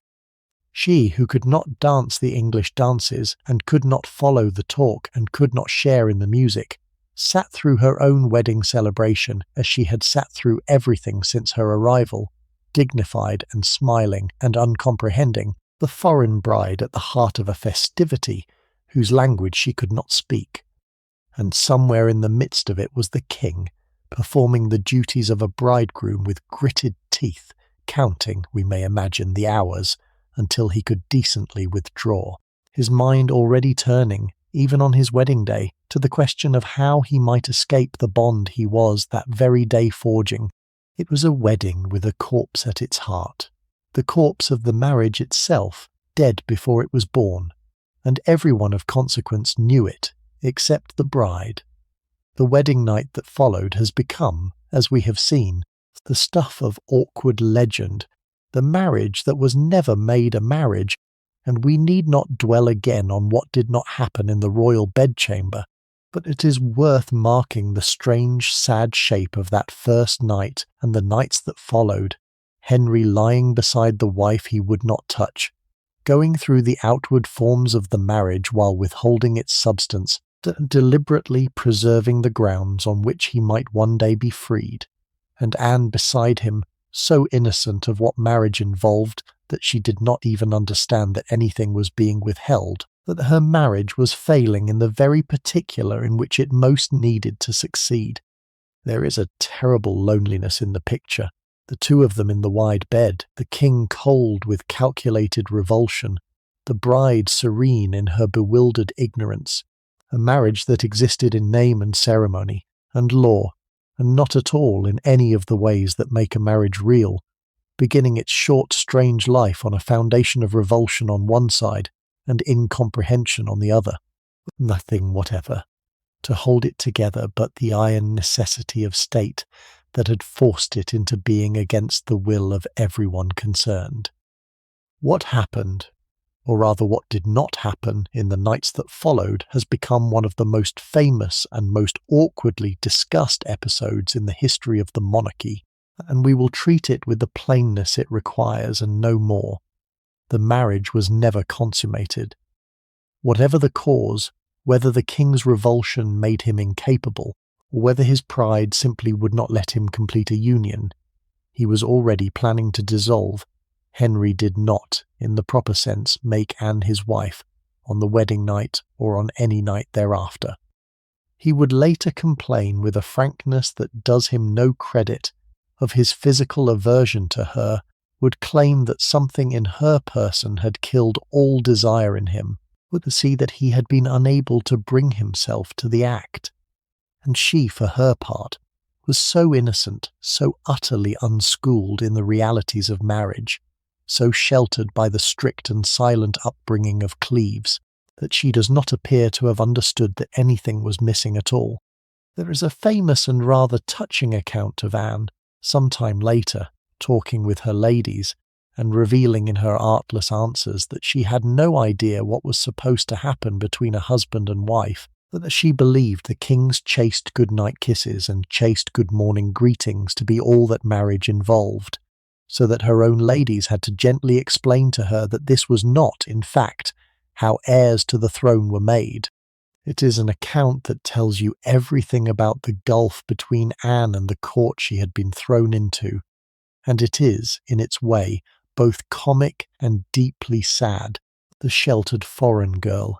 who did not even know that her marriage was failing because she did not know what marriage was supposed to be. But behind the awkward comedy of the unconsummated union lay a deadly serious fact, and the king and his lawyers understood it perfectly even if Anne did not. A union that was never consummated was one that could be annulled, dissolved as though it had never been, on the grounds that it had never truly been completed. The very failure of the wedding night, humiliating as it was also the king's road to freedom, the legal escape that the Lorraine betrothal had failed to provide. From the very beginning, Henry seems to have held himself back deliberately, keeping it unconsummated, preserving the grounds on which he might one day be released, so that even as he went through the outward forms of being Anne's husband, he was quietly, coldly, laying the legal foundations for being rid of her. It was a calculated as well as an instinctive abstinence, the king keeping his options open, ensuring that when the moment came to dissolve this hated marriage, there would be a clean and ready means to do it. And so the match settled into its strange suspended state,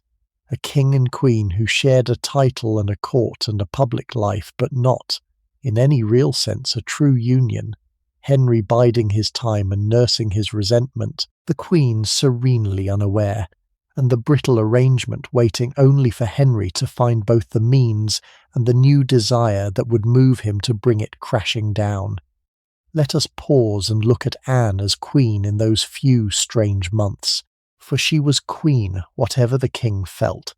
and she occupied the position with a quiet dignity that deserves to be seen, and her daily life in it tells us much about the woman she was. She had her own large household now, her apartments in the royal palaces, her ladies and her officers, the full establishment of an English queen, and into this English world she had carried a little island of Cleves, the German ladies who had come with her, the German fashions, the German ways, and the English court, watching her, found her strange.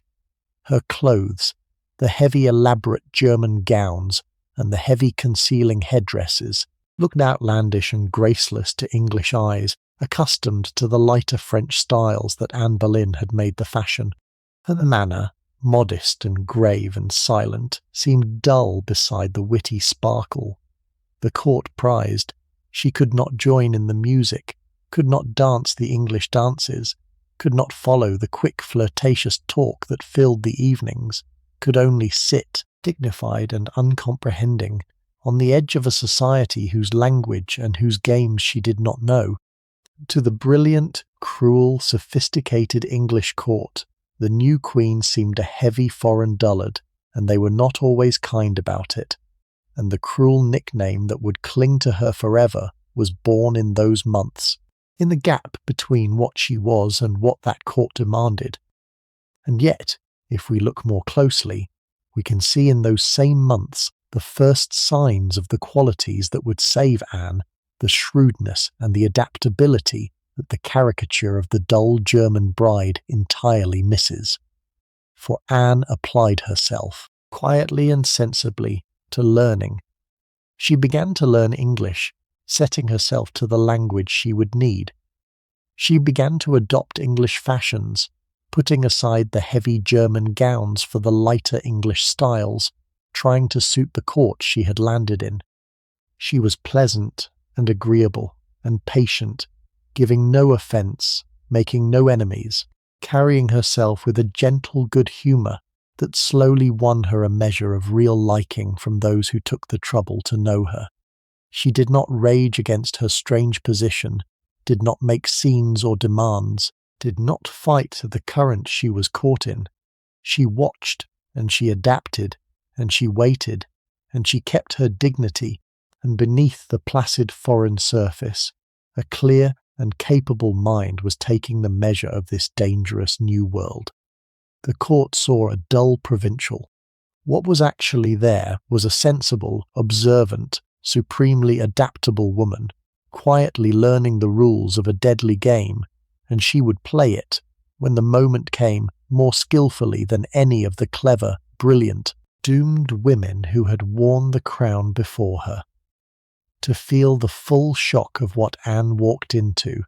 let us step for a moment inside the English court itself, the dazzling and deadly court that received her, because it was as unlike the grave, quiet household of Cleves as one human institution could be from another, and understanding it explains everything about why she struggled and everything about how she triumphed. The court of Henry VIII was the most glittering and most dangerous place in England, the centre of all power and all wealth and all advancement, a vast travelling household of more than 1,000 souls that moved with the king between his many palaces, Greenwich and Hampton Court and Whitehall and the rest. It was a place of extraordinary magnificence, of cloth of gold and rich tapestry and jewelled finery, of feasting and music and dancing, of hunting and jousting and elaborate entertainment. The brilliant performance of Renaissance kingship played out day after day in a setting of calculated splendour. To come to this court from a sober German duchy must have been like stepping from a quiet room into the heart of a bonfire, dazzling and bewildering and faintly terrifying all at once. And beneath the glittering surface ran the real business of the court, which was the deadly serious game of power, the endless manoeuvring for the king's favour on which everything depended. For at this court the king was the sun, and all warmth and life and fortune flowed from his favour, and to be near him, to please him, to catch the light of his approval, was to rise, while to lose his favour was to fall, sometimes catastrophically, sometimes fatally.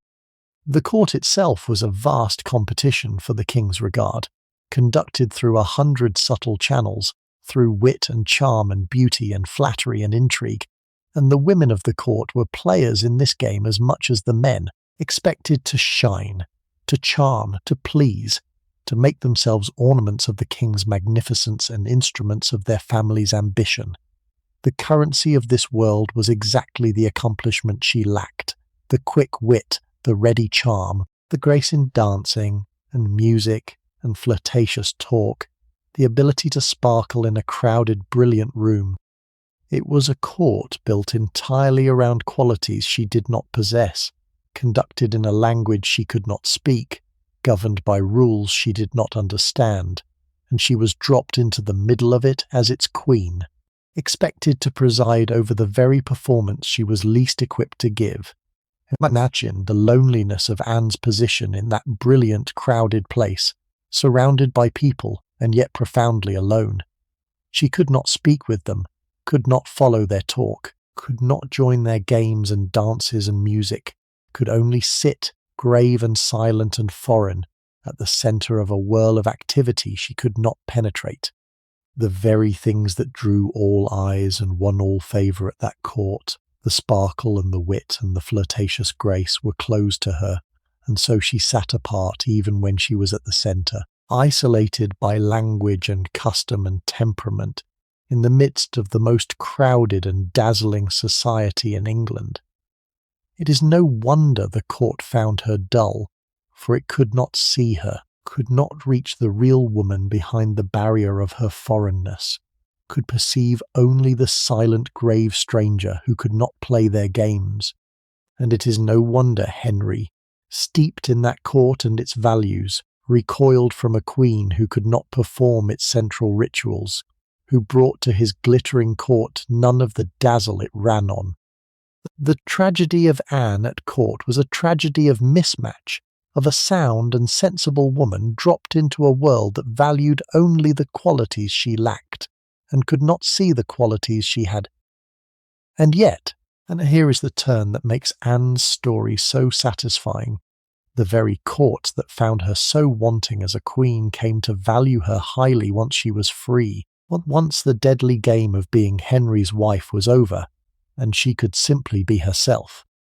For the qualities the court could not see in the silent foreign queen, the good sense, the kindness, the steady good humour, the genuine warmth of her nature, became visible and welcome once the pressure was off, once Anne was no longer required to dazzle, and could simply be the pleasant, sensible, agreeable woman she truly was. The king's sister, free and secure and at ease, proved far better company than the bewildered foreign queen had ever been allowed to be, and the court that had mocked her dullness came to enjoy her company and value her presence. The world that valued only sparkle had no place for Anne as a queen, but it found, to its surprise, that it rather liked her as a free woman, and in that discovery lies the vindication of the qualities that the glittering deadly court had been too dazzled to see. Spare a thought, too, for the German household that came with Anne, the band of countrymen and women who crossed the sea with her and shared her strange ordeal.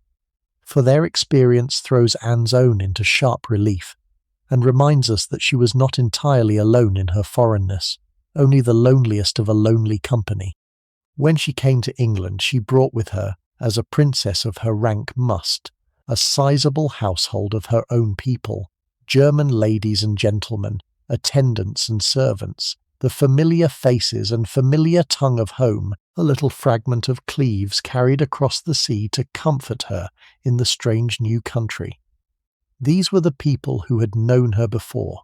who spoke her language, who shared her customs and her ways, and in the first bewildering weeks they must have been an enormous comfort, the one familiar thing in a land gone wholly strange. Imagine them all together in the Queen's apartments, the German voices, the German fashions, the familiar manners, a small warm island of home in the cold vast sea of the foreign court.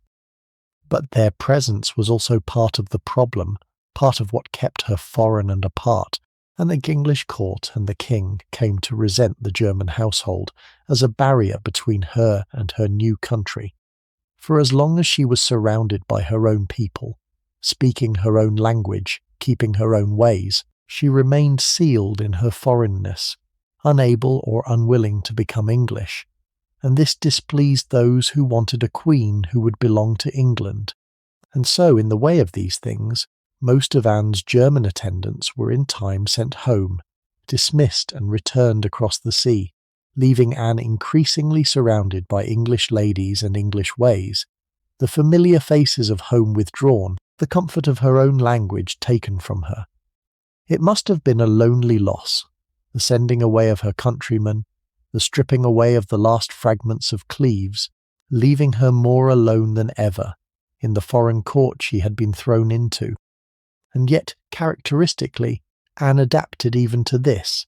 accepted the English ladies, set herself to learn the English ways, made the best of the loss as she made the best of everything. There is a particular poignancy in the situation of those German attendants, caught up in Anne's strange fate, through no choice of their own, carried to England for a marriage that failed within months, and then sent home again, their bold adventure collapsed, the queen they had served set aside. They had crossed a continent in the train of a princess bound for a throne, and within half a year the throne was lost, the marriage annulled, the household broken up, and most of them packed off back to Germany with little to show for their journey but the strange story of having served, for a few months, the rejected Queen of England. Their brief English adventure is a small footnote to Anne's story, but it is a human one,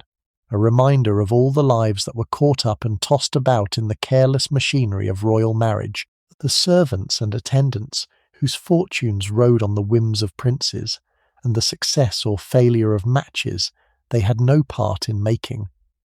And Anne, when the German household was dispersed and she stood more alone than ever among the English, made a choice that tells us much about her wisdom and her temperament. She did not cling to her foreignness, did not retreat into bitterness at the loss of her countrymen, did not insist on remaining a stranger in a strange land.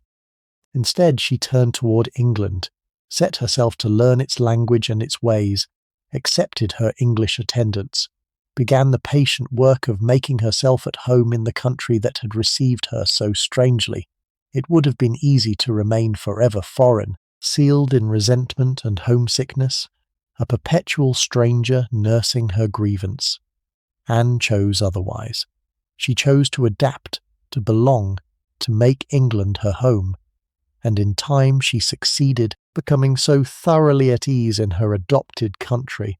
that she lived out her life there contentedly and was buried in its greatest church. The dispersal of her German household, painful as it must have been, became another occasion for the supple wisdom that defined her, the readiness to let go of what was lost and turn toward what remained, which carried her safely through every trial her strange life set before her. We come now to the cruel nickname, the two words that have followed Anne of Cleves down 5 centuries and buried the real woman beneath a slander, and it is worth confronting them directly, because the truth about them is not at all what the legend supposes. The Flanders mare. That is how Anne has been remembered, as the Flanders mare, the ugly, horse-faced German woman too repellent for the king to bear, and the phrase has done more than any other single thing to fix her in the popular mind as the ugly wife, the rejected one, the failure. But here is what is rarely mentioned about that famous cruel phrase. There is no good evidence that Henry VIII ever said it. The description does not appear in any contemporary record of the marriage, in none of the accounts written at the time, in nothing that can be traced to the king himself, or to anyone who witnessed the events. It appears to have been coined more than a century later, attributed to Henry by a writer of a much later age, and then repeated and repeated until it hardened into accepted fact, a piece of later invention masquerading as the king's own verdict. The Flanders mare is very probably a slander invented long after Anne was safely dead, and yet it has stuck to her more firmly than any truth. And consider the underlying charge, that Anne was ugly, repellent, unfit to be desired. Here too the reality is far kinder and far more interesting than the legend. The honest contemporary accounts of Anne's appearance are mixed but by no means damning. She was generally described as tall, of middling beauty, with a pleasant and dignified countenance, of good figure and bearing, marked by smallpox perhaps, but not disfigured, a woman of grave and modest comeliness rather than dazzling beauty, but in no way the grotesque that the legend implies. Some who saw her thought her quite attractive. Holbein's portrait, which there is no real reason to think dishonest, shows a perfectly pleasant-looking young woman. The truth seems to be that Anne was an ordinary, agreeable-looking woman of her age, neither a beauty nor a fright, and that the verdict of ugliness was really the king's own revulsion, born not of any genuine hideousness in Anne, but of the gap between his romantic expectations and the foreign, silent, unfamiliar reality, magnified by his wounded vanity, and then echoed by a sycophantic court, and finally frozen into legend by the cruel invented phrase of a later age. The deeper truth is that Anne's supposed unattractiveness had very little to do with her face at all. What repelled Henry was not ugliness but foreignness, the entire alien manner of a woman raised in a different country, the heavy unfamiliar clothes, the silence where wit and music should have been, the grave still bearing where the English court prized quick light grace, the inability to play the flirtatious courtly game that was the very currency of attraction at Henry's court. Anne did not displease the king because she was ugly. She displeased him because she was strange, because she could not perform the role of the dazzling, desirable queen in the particular language that Henry understood, because everything that made her admirable in Cleves made her seem dull and graceless in England. The rejection was a rejection of a culture, of a whole way of being a woman, far more than of a face, and to call Anne ugly is to mistake the king's response to her foreignness for a verdict on her looks. She was not the ugly wife. She was the foreign wife, the wife from another world, and her real misfortune was not her appearance, but the vast unbridgeable gulf between the country that had formed her and the court she was sent to please. And there is a final irony in the matter of Anne's looks and the legend of her ugliness, which is that this supposedly repellent woman went on to live a contented, honoured life, valued and liked by all who knew her well, including the king himself, once the pressure of marriage was removed. Henry, freed from the horror of having to desire her, came to enjoy Anne's company, to treat her with real warmth and respect, to value her as a friend and a sister, which is hardly the way a man behaves toward a woman he finds genuinely repulsive. The court that had echoed the king's revulsion came in time to regard Anne with affection and respect. The woman branded the Flanders mare, too ugly to be a wife, proved to be excellent and welcome company for the rest of her long life, sought out and esteemed and genuinely liked. The legend of her ugliness collapses entirely against the reality of the warm and honoured life she went on to lead, and what remains when the cruel invented phrase is stripped away is simply a pleasant, dignified, agreeable woman who had the misfortune to be foreign in a court that could not see past her foreignness, and who survived that misfortune to become one of the most quietly successful figures of her age. But for all her quiet adapting, she could not change the one fact that mattered, which was that the king did not want her, and through the spring of 1540, the signs of the failing marriage grew steadily clearer to everyone with eyes to read them. Henry did not hide his coldness. He spent little time with his queen, showed her no warmth, or performed the public duties of a husband with visible reluctance, and none of the private ones at all. The court, expert in reading the king's moods, saw which way the wind was blowing, and understood that the queen was not in favour, that the marriage was hollow, that the king was a man looking for an exit, and the watchers noted too, where the king's eye had begun to wander. For Henry, even in his ageing and ailing heaviness, Henry was a man whose fancy was easily caught, and his fancy had been caught by one of the young ladies of Anne's own household, a pretty, lively, very young girl named Catherine Howard. It was the old pattern repeating itself yet again, the same pattern that had destroyed Catherine of Aragon for Anne Boleyn, and Anne Boleyn for Jane Seymour, the king's desire turning from the wife to one of her own attendants, and now it was turning from Anne of Cleves to the girl who served her,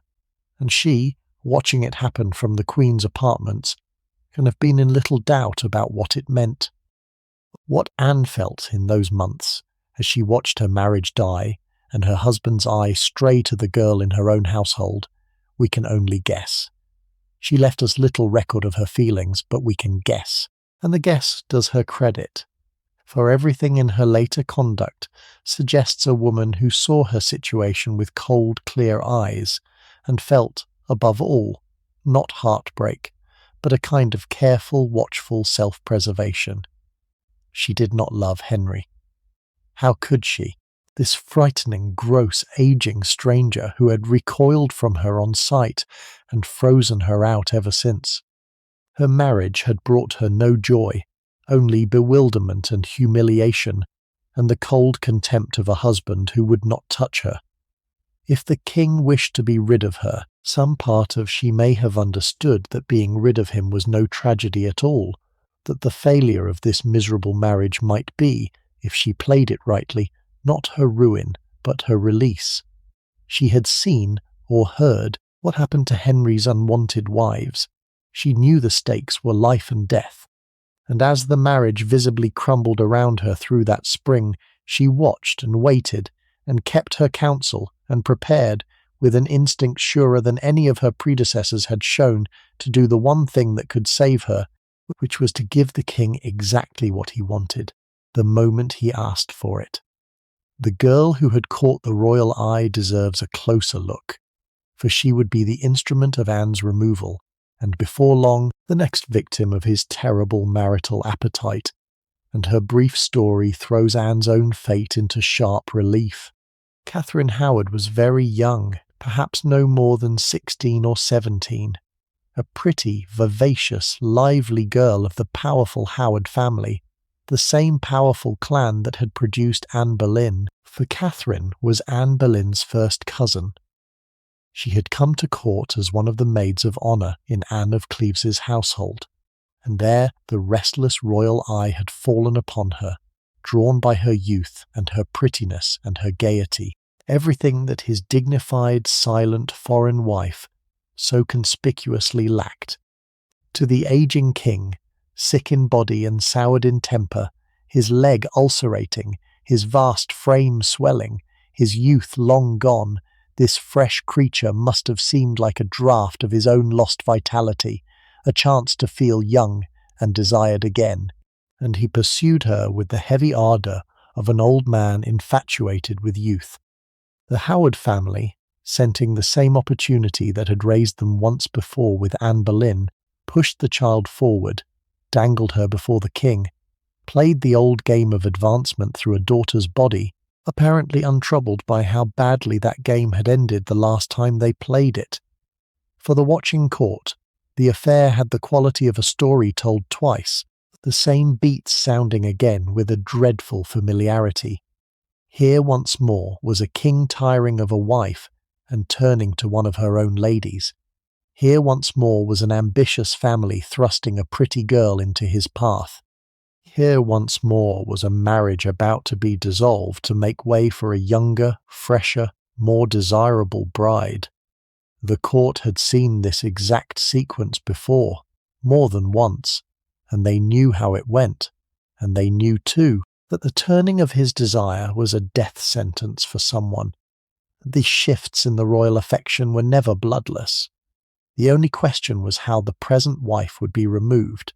whether by divorce or by something darker, and how the men who had bound Henry to her would fare in the wreck of the marriage they had made. Anne of Cleves, watching the young Howard girl rise in his favour, was watching her own displacement take shape, and the manner of that displacement,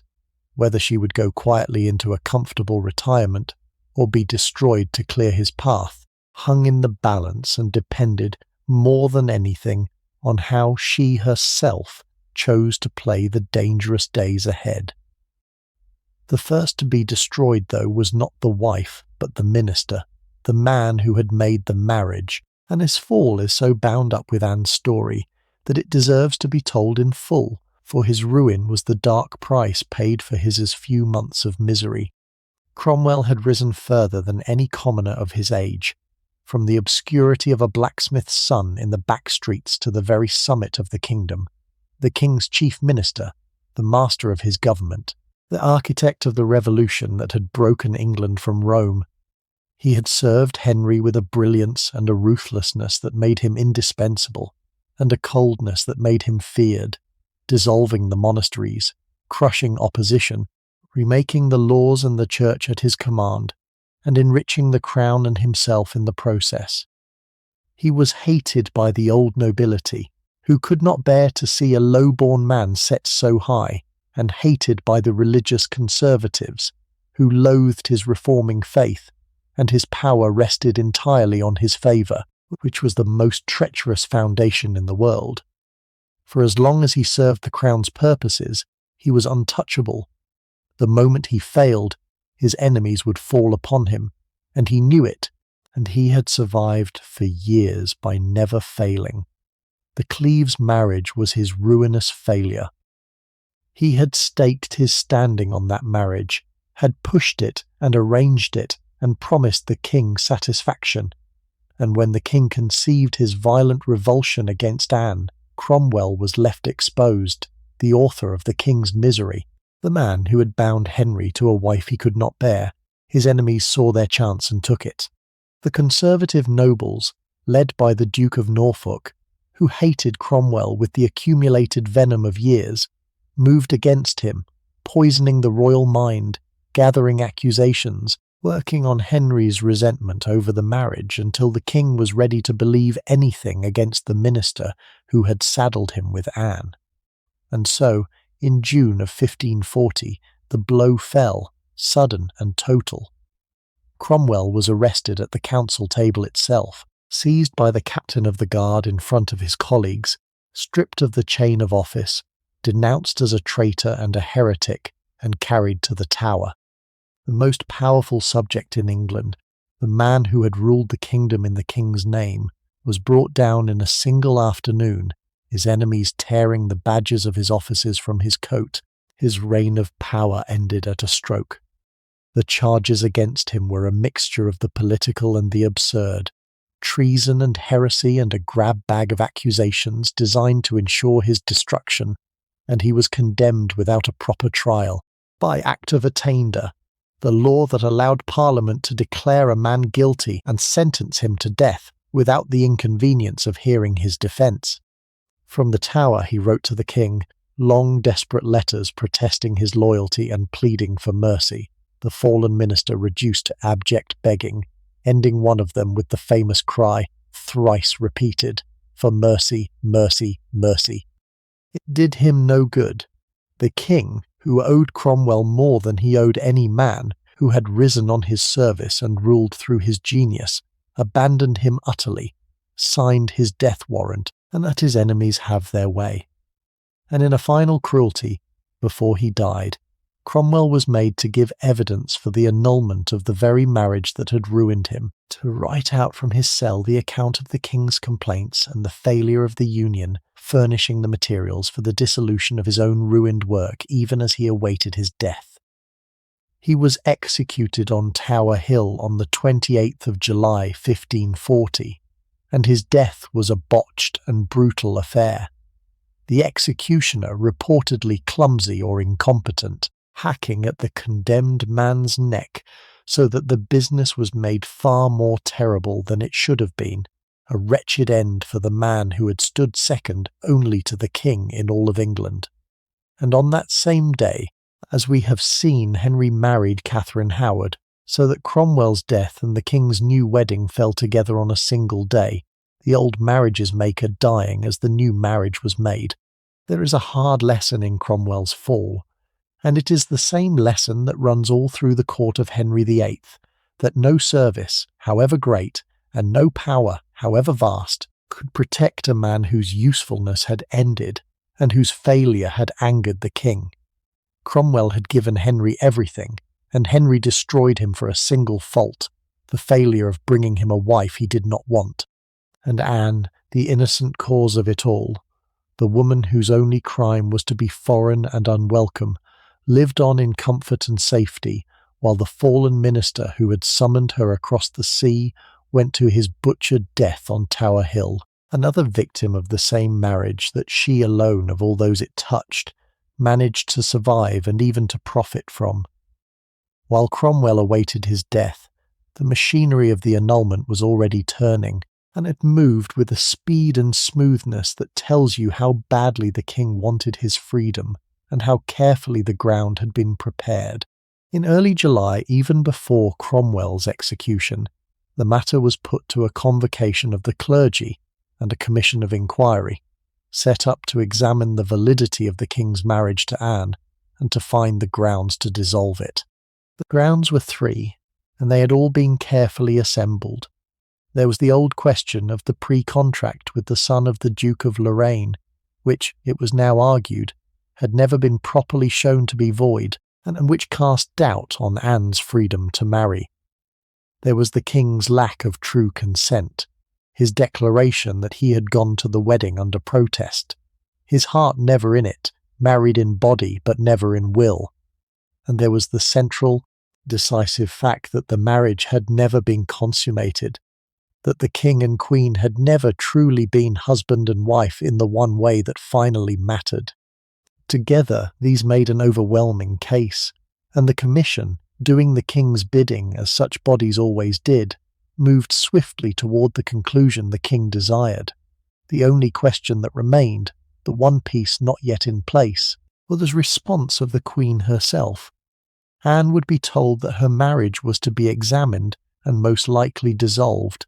and Anne would be asked, in effect, whether she would go quietly.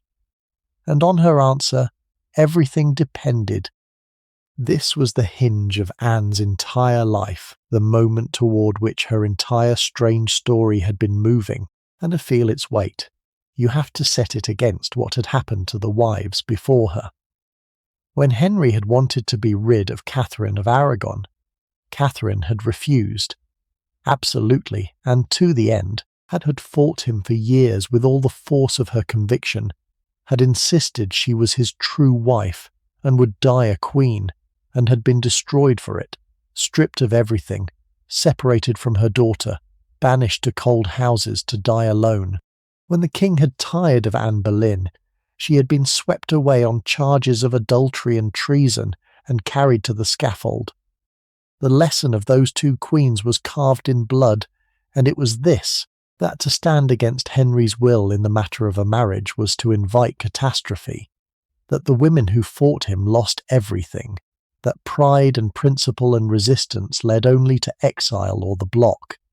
Anne of Cleves, the supposedly dull and simple foreign bride, had watched this lesson written, and she had learned it perfectly, where cleverer and prouder women had failed to learn it at all. When the king's men came to her with the news that her marriage was to be dissolved, she did not fight. She did not rage, or refuse, or appeal, or insist upon her rights. She agreed. She agreed to everything at once, with a graciousness that left them almost disbelieving their good fortune. She agreed that the marriage had never been consummated. She agreed that there might be substance to the question of the pre-contract. She placed herself entirely in Henry's hands, declared herself willing to abide by whatever the commission and the king should decide, and asked for nothing except his continued goodwill. And then she did something cleverer still, something that turned mere submission into a kind of masterstroke. She wrote to her brother, the Duke of Cleves, to reassure him, to tell him that she was content, that she had been honourably treated, that he need not take the annulment as an insult or a cause for war, smoothing over the very diplomatic explosion that the king most feared. For this was Henry's deepest anxiety, that the rejection of a German princess would enrage her powerful brother and shatter the alliance, and perhaps even provoke a conflict, and Anne, by her gracious compliance, by her calm reassurance to her own family, diffused that danger entirely, made her own setting aside painless and safe and clean.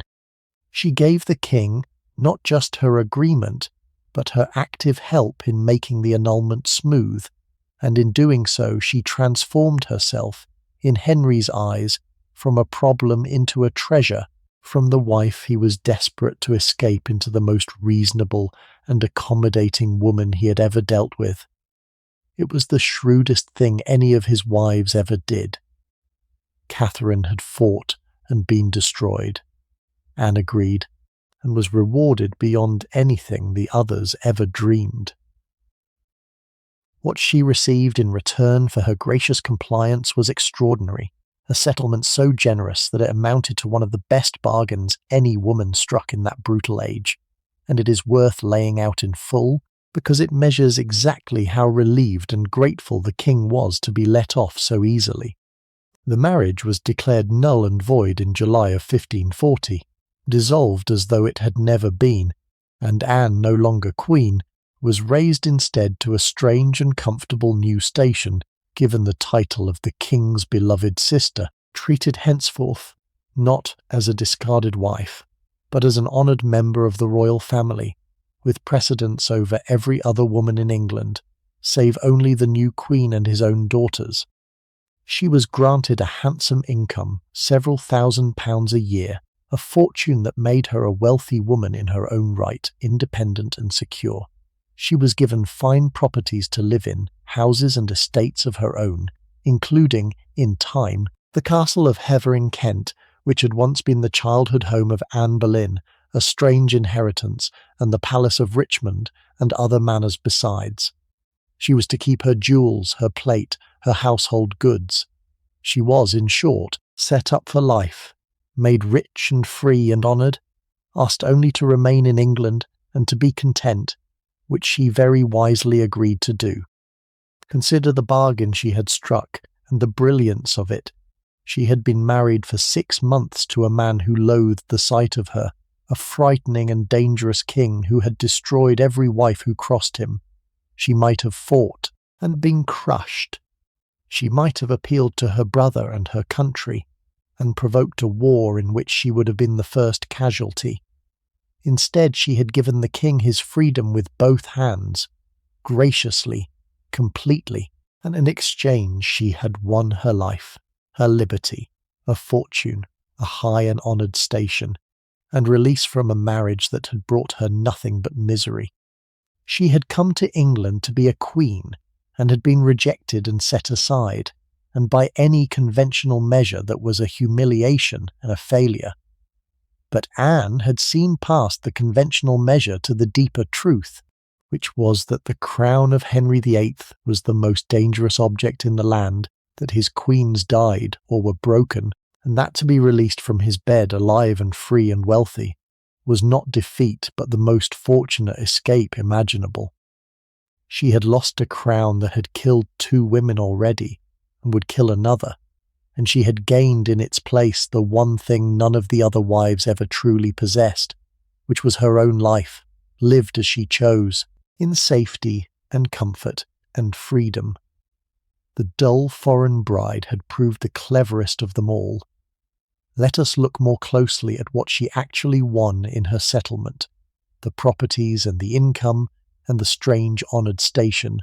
because the details of it reveal just how complete her victory was, and how thoroughly the supposedly rejected wife had in fact triumphed. The financial settlement alone was magnificent.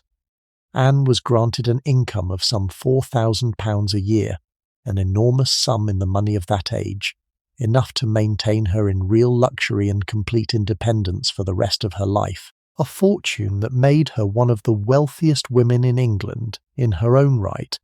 answerable to no one for how she spent it. And with the income came the properties, the houses and estates that would be her own, where she could keep her household and live as she pleased. Among them, in time, was the castle of Hever in Kent, and there is a strange and striking irony in that gift, for Hever had been the childhood home of Anne Boleyn, the seat of the Boleyn family, the place where the second of Henry's wives had grown up, before she rose to the throne and fell to the scaffold. Now it passed to the 4th wife, the one who had escaped, the German bride living out her contented years in the house where the English one had begun the journey that ended in blood. The 2 Annes, the one destroyed and the one who survived, linked across the years by that single Kentish castle. She was given Richmond Palace too, a fine residence on the Thames, and other manors and properties besides, so that she had a choice of comfortable homes and the means to move between them and maintain them in style. She kept her jewels and her plate and her rich household goods, the trappings of a noble lady, and she was permitted to keep a sizable household of her own, her servants and officers and attendants, a proper establishment befitting her new rank, and the rank itself was the strangest, and in some ways the cleverest part of the arrangement, for Anne was not simply pensioned off and discarded, but given a new and curious place in the royal family, the title of the king's sister, the king's beloved sister, which made her officially a member of the royal house, an honoured relative of the king, with precedence over every other woman in England save only the Queen and the king's daughters. She had been a wife for 6 months and was now, by a kind of fiction that suited everyone, transformed into his sister, a permanent fixture of the court and the family, neither wife nor widow nor cast-off, but something new and comfortable and secure. Consider what this meant for the practical shape of Anne's life, the freedom and security it gave her. She was, at a stroke, one of the foremost independent ladies of the kingdom, rich, propertied, honoured, and entirely her own mistress. She had no husband to answer to, no king to fear, no precarious position to defend, none of the deadly insecurity that had haunted every other woman who came near Henry's crown. She could live where she liked among her several fine houses, order her household as she pleased, spend her large income as she saw fit, come to court when invited, and retire to her estates when she wished, a free and wealthy woman in command of her own life. For a woman of that age, of any station, such independence was almost unheard of, and Anne had won it not by inheritance or by widowhood, but by the sheer shrewd grace of her conduct in the crisis of the annulment, by giving the king what he wanted so completely and so charmingly that he rewarded her beyond all expectation. She had turned her rejection into the foundation of a freedom that almost no woman of her time could dream of, and she knew exactly what she had done, and she settled into her good fortune with evident contentment. It is worth pausing to feel the full strangeness and the full sweetness of Anne's situation in the months after the annulment, the sheer unlikely good fortune of it. Here was a woman who had been brought across a continent to marry a king, rejected by him within days, set aside within months, her marriage annulled, her crown taken away, and who emerged from this apparent catastrophe not broken and exiled like Catherine of Aragon, not dead like Anne Boleyn, but richer and freer, and more secure than she had ever been, or could ever have become as a duke's unmarried sister in Cleves. She had failed, by every conventional measure, failed to hold the king, failed to keep her crown, failed to become the queen she had crossed the world to be, and her failure had made her fortune. The marriage that everyone pitied her for losing had been the most dangerous thing in the land, and losing it had set her free, rich and honoured and safe, to live a pleasant life on her own terms. There is a deep lesson buried in Anne's strange good fortune about how the things we grasp at can destroy us, and the things we lose can save us. And Anne, clear-eyed as ever, seems to have understood it perfectly, and to have enjoyed her unlikely freedom with a quiet and sensible satisfaction for the rest of her days. And so began the long, comfortable second act of Anne's life, the 17 years of independent existence that almost no one ever thinks about when they think of the wife the king rejected, and that are, in truth, the best part of her long story. Freed from the marriage, set up in her own establishments, she settled into a life that was, by the standards of any woman of her age, astonishingly good. She was her own mistress now, answerable to no husband, in command of her own household, and her own fortune, and her own days. She moved between her properties, kept a comfortable and well-run establishment, entertained, managed her affairs with the same quiet competence she had always shown. She stayed on excellent terms with the king, who, freed from the horror of being married to her, discovered that he rather liked her as a sister. And there are accounts of Anne visiting the court, dining with Henry, even dancing, the two of them on cordial and easy terms now that the dreadful intimacy of marriage was removed. She was, by all accounts, good company once the pressure was off, cheerful and pleasant and adaptable, and she made a real place for herself in the life of the country that had so nearly destroyed her. She built warm relationships too with his daughters, with Mary and with the young Elizabeth, becoming a kind of honorary aunt to the royal children,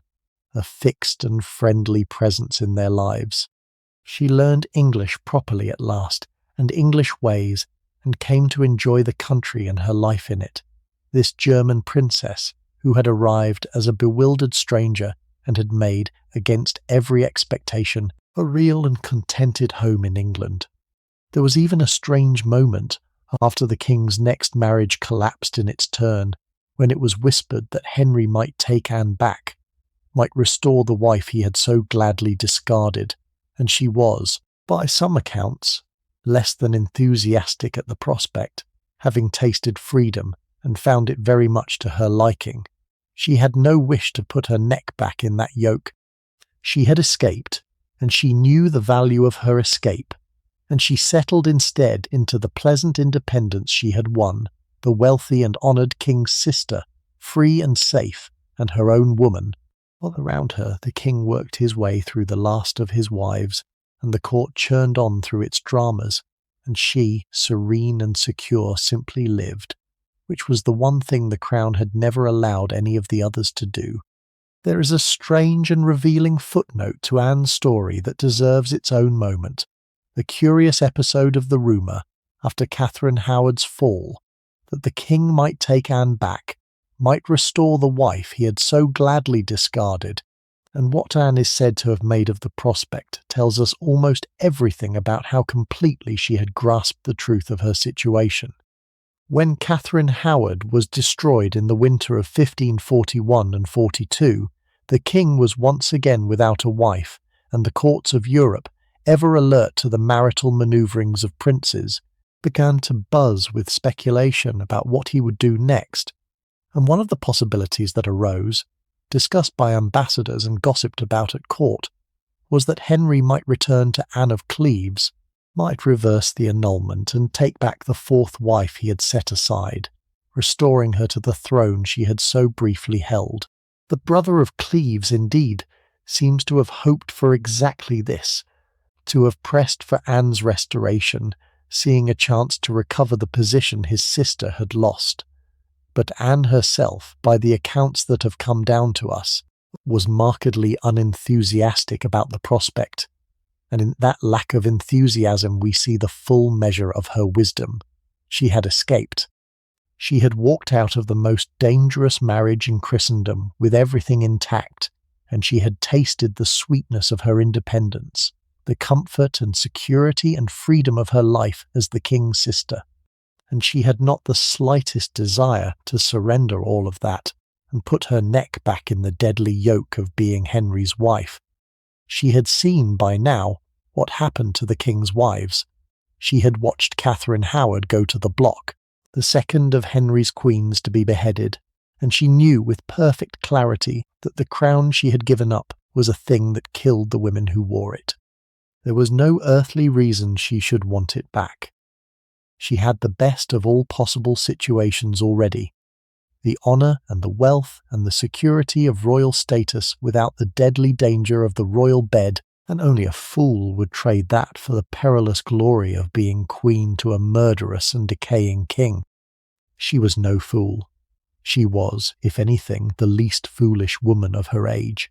And so she let the rumour pass, gave it no encouragement, made no move to reclaim the position she had lost, and in time the king chose another wife, the sixth and last, Catherine Parr,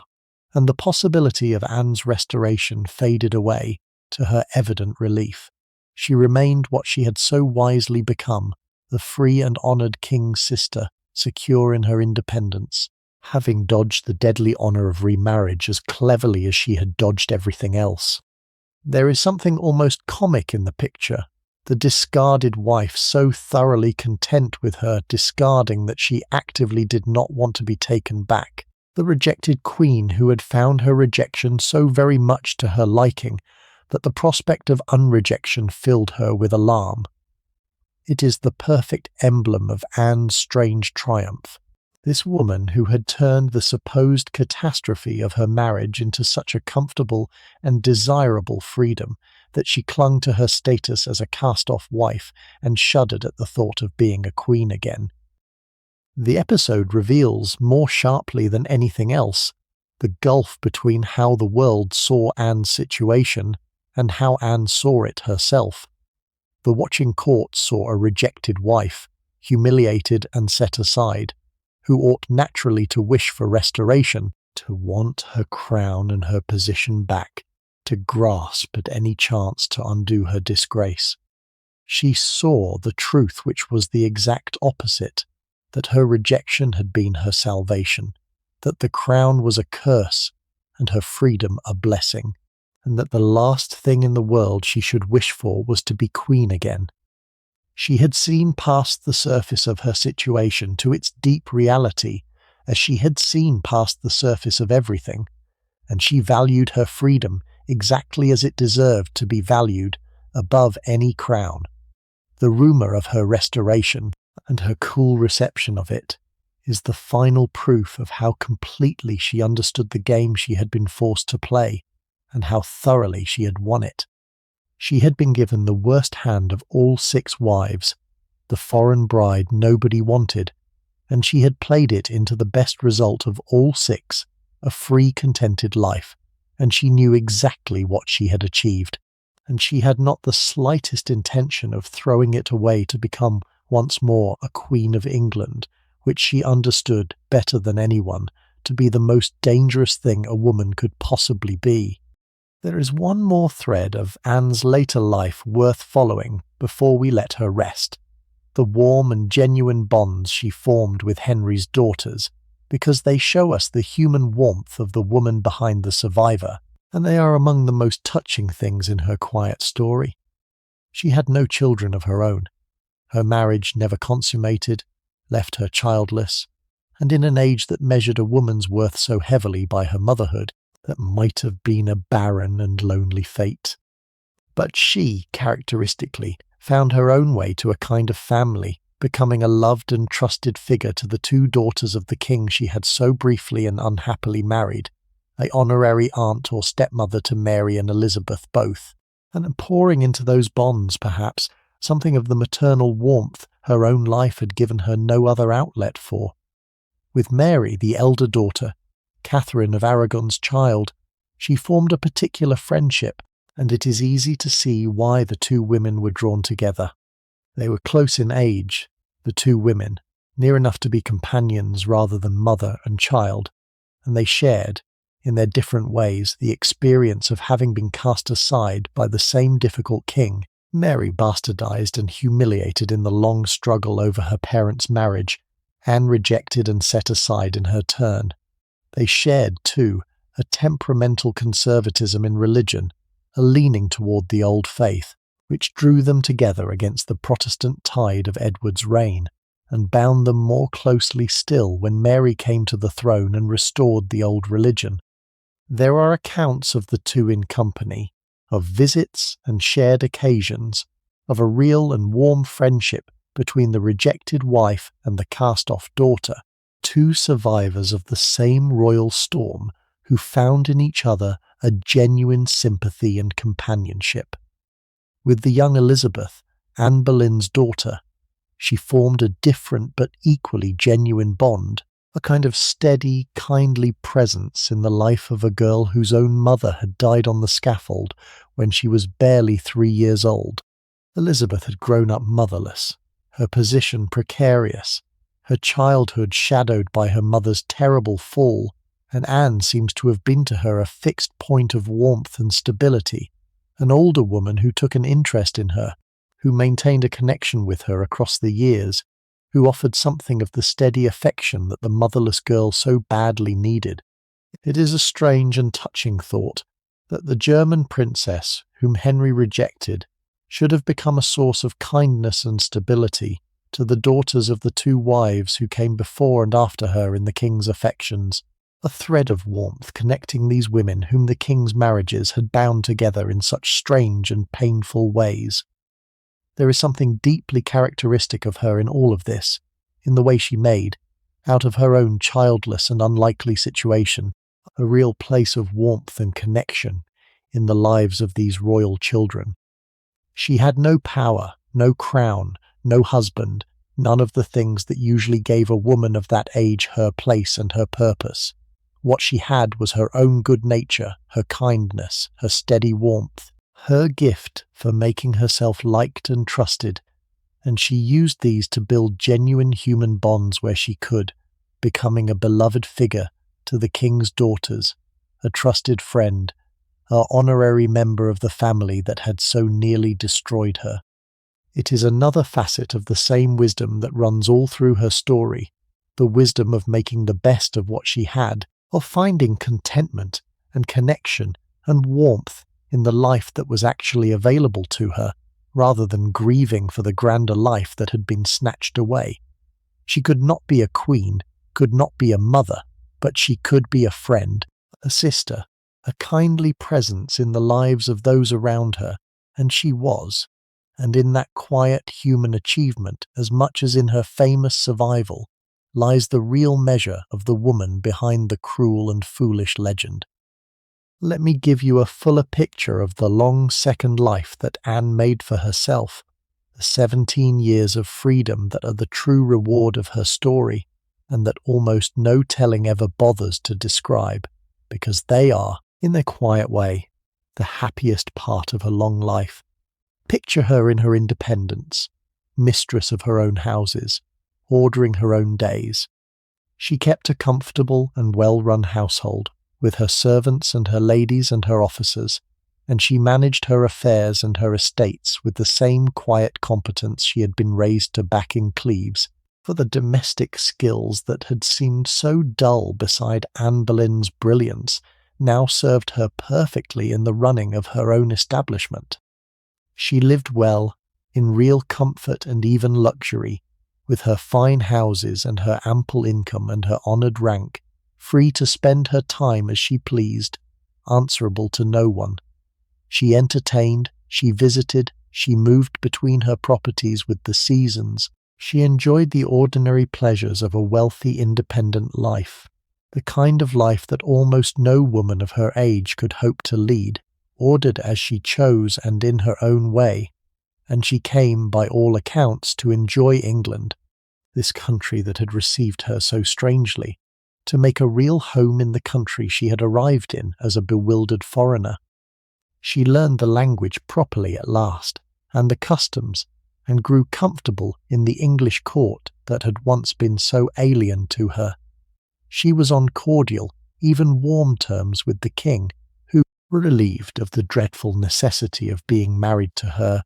discovered that he genuinely liked her, and there are accounts of Anne being entertained at court, dining with Henry and his new queen, even, on at least one occasion,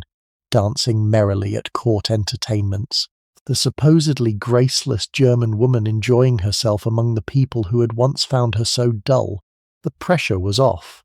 the deadly intimacy of marriage removed, and freed from it she could be what she truly was, agreeable and good-humoured and pleasant company, and people came to value her for it.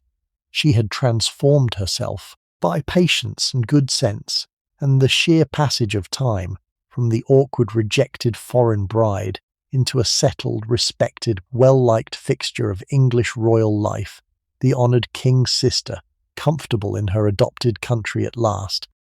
This was the life she won by her wisdom in the crisis of the annulment, and it is worth setting it firmly against the cruel caricature one last time, because the contrast could not be greater. The legend gives us the failure, the rejected wife, the ugly one the king could not bear, a figure of pathos or contempt. The reality gives us a wealthy, honoured, independent woman, mistress of fine houses and a large fortune, beloved by the king's children, on cordial terms with the king himself, free and secure and her own mistress, living a comfortable and contented life in a country she had come to love, outliving the king and all his other wives. We must choose between two pictures, the pitiable reject of the legend and the serene and fortunate survivor of the record. The record leaves no doubt. Anne won. She won her freedom, her fortune, her safety, and a pleasant life, and she won them precisely by being wise enough to lose the deadly prize that destroyed the women who clung to it. The supposedly graceless German bride played the hardest game in the world and came away the only real winner of them all, and the quiet, contented years of her long second life are the proof of it. To understand the full measure of Anne's wisdom and her good fortune, you have to look at what happened to the girl who replaced her, Catherine Howard, for the fate that she escaped was visited in full upon her young successor, and the contrast between the two is the sharpest possible illustration of the choice she made and the choice she avoided. Catherine Howard became queen in the summer of 1540, the day Cromwell died, a girl of perhaps 17 or 18 wed to a king of nearly 50, and for a little while she was the light of the king's failing life, his rose without a thorn, as he called her, the pretty creature who made the old man feel youthful again. He showered her with jewels and lands and affection, doted on her, displayed her, found in her fresh youth a kind of last desperate renewal of his own lost vigour. But Catherine Howard was very young, barely more than a child, and she had a past, an indiscreet girlhood spent in a crowded and loosely supervised household, where she had formed romantic and physical attachments before ever she came to court, and she had a present too, for as queen she was reckless enough to entertain the attentions of a courtier, to meet him in secret, to play the dangerous game of intrigue under the very nose of a murderous husband. It could not stay hidden, and it did not. In the autumn of 1541, the stories of Catherine's past and the whispers of her present reached the ears of those who carried them to the king, and the rose without a thorn was exposed, and the old king's brief late happiness collapsed into rage and grief and humiliation. The machinery that had destroyed Anne Boleyn 5 years before ground into motion again, the investigations, the confessions wrung from frightened servants and lovers, the inexorable gathering of evidence, and Catherine Howard, like her cousin before her, was caught in it and could not escape. The young men of her past and present were arrested and tortured and executed. Catherine herself was stripped of her title, imprisoned and condemned, and in February of 1542 she was taken to the same scaffold within the Tower that had received Anne Boleyn. And there, a girl barely out of her childhood, she was beheaded, her brief reign ending under the axe, the fifth of Henry's wives to be destroyed by the marriage she had made. She is said to have died with dignity, this frightened child, after a life too short and too foolish to have earned so terrible an end. And Anne of Cleves in those same months was living quietly and comfortably on her estates, the honoured king's sister, rich and free and entirely safe, watching from her secure distance as the girl who had displaced her went to a bloody death. Imagine Anne's thoughts as the news reached her, the news that the pretty young queen who had taken her place was condemned and then executed. She must have reflected, with a clear and sober understanding, on how narrowly she herself had escaped, how the same machinery that was now destroying Catherine Howard might so easily have destroyed her, had she fought instead of yielded, had she clung to the crown instead of surrendering it with both hands. The crown that she had given up so gracefully had proved, once again, to be a deadly thing, and the girl who had taken it from her was dead within 2 years of the taking, while she lived on, secure and free, precisely because she had let it go. There could be no sharper vindication of the wisdom of Anne's choice than the fate of her successor, the one who kept it and lost her head set against the one who gave up the crown and kept her life. And still Anne lived on, through the years that remained to her, the years that make her, in the end, the great survivor of this bloody story, outliving not only her own marriage, but the king himself and every other woman he had married. She saw the king take his 6th and last wife, Catherine Parr, the clever, careful widow who nursed the aging tyrant through his final years and survived him by the narrowest of margins. And then, in the first weeks of 1547, she saw the old terror himself come at last to his end. Henry VIII dying, swollen and ruined in his bed, the king who had married 6 women, and destroyed so many of them, finally stopped by the only power greater than his own. Henry was dead, and she lived on, and the world moved into a new age, and she moved with it, adapting as she had always adapted, surviving as she had always survived. For the years that followed the old king's death would test her gift for survival as severely as anything that had come before, and she would pass that test as she had passed all the others, by the same supple wisdom that had carried her safely through every danger since the day she first set foot in England. The years after Henry's death are the final proof of Anne's genius for survival, for she lived on through one of the most dangerous and turbulent periods in English history, an age of violent religious reversals that destroyed countless people less adaptable than herself, and she came through it all unscathed by the simple, profound wisdom of never planting her feet too firmly. When Henry died in 1547, the throne passed to his young son, Edward VI, Jane Seymour's boy, a child of 9, and real power fell to the reforming nobles who governed in his name. Under Edward, England was driven hard and fast toward a thoroughgoing Protestantism, far beyond anything Henry had intended, the Mass abolished, the old rituals swept away, the churches stripped, an English prayer book imposed, the religious life of the country remade in the reformed mould. For those who clung to the old faith, these were dangerous years, and many suffered for their beliefs. But prudent as ever, she gave no trouble, kept her head down, conformed quietly to whatever was required, and lived peacefully on her estates, an honoured relic of the old king's reign, troubling no one, and untroubled in her turn. And then the wheel turned again, violently, for the boy King Edward died young at 15 in 1553, and after a brief and bloody crisis, the throne passed to his half-sister Mary, Catherine of Aragon's daughter, and Mary was a fervent Catholic who set herself to undo the entire Protestant Revolution and drag England back to Rome by force.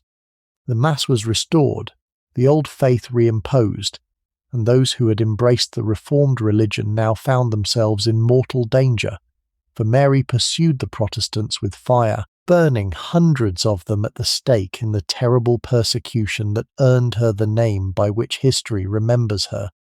The religious weather had reversed completely, swinging from hard Protestantism under Edward to militant Catholicism under Mary, and once again the inflexible suffered and died for their convictions on both sides of the divide. And once again she simply bent with the wind, conforming now to the restored Catholic observance as smoothly as she had conformed to Edward's Protestantism, attending the Mass, giving no offence, making herself no one's target, surviving by the same supple good sense that had carried her through every danger since the day she first set foot in England. There is something almost miraculous in Anne's survival through these years, when you consider how many fell. The great and the brilliant and the convinced went to the block and the stake all around her, destroyed by their loyalty to one faith or another, unable or unwilling to bend as the religious storms reversed and reversed again. And Anne, the foreign princess who had arrived knowing nothing of England, sailed through all of it untouched, never a martyr, never a victim, never even seriously endangered, because she had grasped perhaps from her father's careful middle course back in Cleves, or perhaps from her own clear-eyed reading of the world, the supreme survival skill of that murderous age, which was to hold no position so firmly that you would die for it, to bend before power rather than break against it, to conform and endure and live. It was not heroism, this flexible prudence, and some might call it a kind of cowardice or emptiness, the absence of any conviction worth dying for. But in an age that killed people by the hundred for their convictions, Anne's supple good sense looks less like cowardice than like a deep and rare wisdom, the wisdom of valuing life and peace above the deadly luxury of an unbending principle. She rode in honour at Mary's coronation. In fact, the old king's sister given an honoured place in the grand procession, a respected figure from a vanished age, comfortable and secure to the end.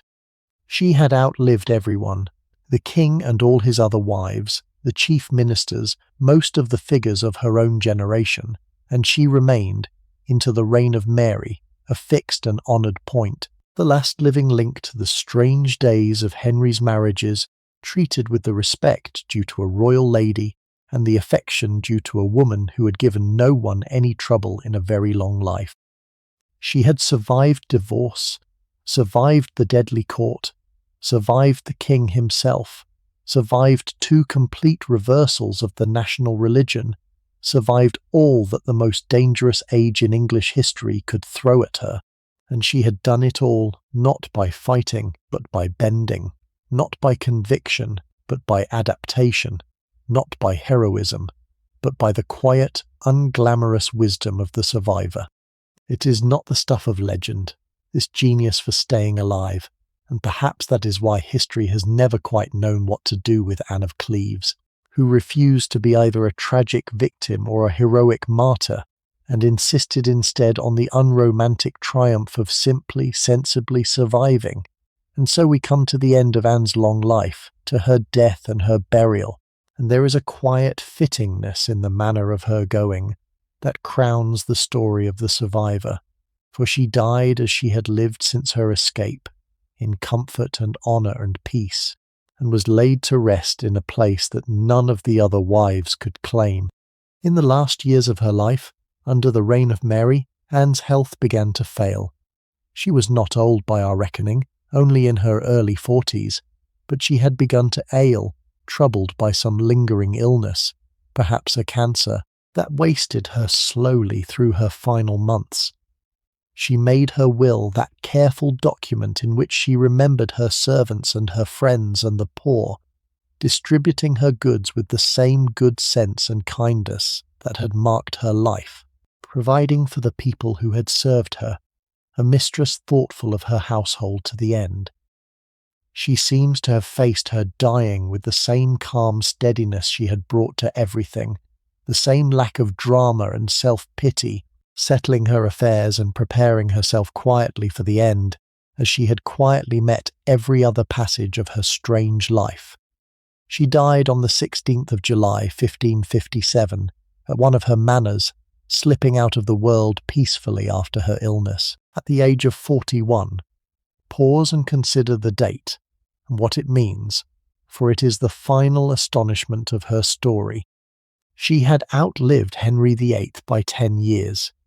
She had outlived Catherine of Aragon by more than 20 years, and Anne Boleyn by 21,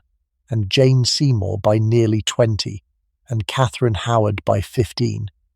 She had even outlived Catherine Parr, the 6th wife, the famous survivor, who had died back in 1548, 9 years before. Every other woman who had married Henry VIII was long in her grave, some of them for decades, and Anne of Cleves, the rejected one, the dull one, the Flanders mare, was the last of them all left alive, dying peacefully in her own bed in the reign of Henry's daughter, a full generation after the strange brief marriage that had brought her to England. She was, in the most literal sense, the last one standing, the final survivor of that doomed and famous sisterhood, and she had survived not by luck alone, but by the wisdom that had let her win her freedom in the first place, and keep it ever after. And she was given in death an honour that set the final seal on her strange success, for she was buried in Westminster Abbey, the coronation church of the English monarchy, the most honoured burial ground in all the kingdom, where the kings and queens of England lay among the saints and the heroes of the nation. Of all 6 of Henry's wives, Anne of Cleves is the only one to rest in Westminster Abbey. Catherine of Aragon lies at Peterborough, far from London, where she died in her lonely exile. Anne Boleyn and Catherine Howard lie under the floor of the chapel within the tower, in the unmarked anonymity of the executed. Jane Seymour lies at Windsor, beside the king. Catherine Parr lies at Sudeley, where she died. Only Anne, the foreign bride who was laughed at and rejected, was laid to rest in the famous abbey of the English kings, given a tomb in the most sacred royal space in the land, an honour none of the others received. There is a deep and quiet justice in it, that the one history remembers as the failure should be the one to lie in the most honoured ground of all. Her tomb is there still, to this day, though few who pass it know whose it is, for it is a modest monument, tucked away to one side of the high altar, easy to overlook, much as Anne herself has been overlooked by the history that reduced her to a cruel nickname. But it is there, in Westminster Abbey, among the kings and queens of England, the resting place of the German princess who crossed a continent to marry a king who did not want her, who was rejected and set aside within months, and who turned that apparent catastrophe into the longest, freest, most peaceful life of any of the 6 women who wore, however briefly, the dangerous crown of Henry VIII. She lies in the place of highest honour, the last survivor, the quiet winner, and if you should ever find yourself in that great abbey, you might look for her modest tomb off to the side of the altar, and pause a moment, and remember the truth that the cruel legend buries, that here lies not the failure, but the victor, not the rejected wife, but the woman who walked away whole, the wisest and most fortunate of all Henry's queens. It is worth setting her deliberately beside the other 5 wives, all 6 of them together, because her meaning emerges most sharply in the comparison, and because seeing the grim sisterhood at once reveals just how singular her achievement was. There were 6 of them, the 6 wives of Henry VIII, and the old rhyme that schoolchildren learn sums up their fates with brutal economy: divorced, beheaded, died, divorced, beheaded, survived. Anne of Cleves is the second of the 2 divorced, the 4th wife, the one whose marriage was annulled. But that bold summary hides the most important truth about her, which is that of all 6 women she managed her impossible situation the most skillfully, and came away from it the best. By a wide and clear margin. Look at what became of the others, and Anne's wisdom shines out against the wreckage of their fates.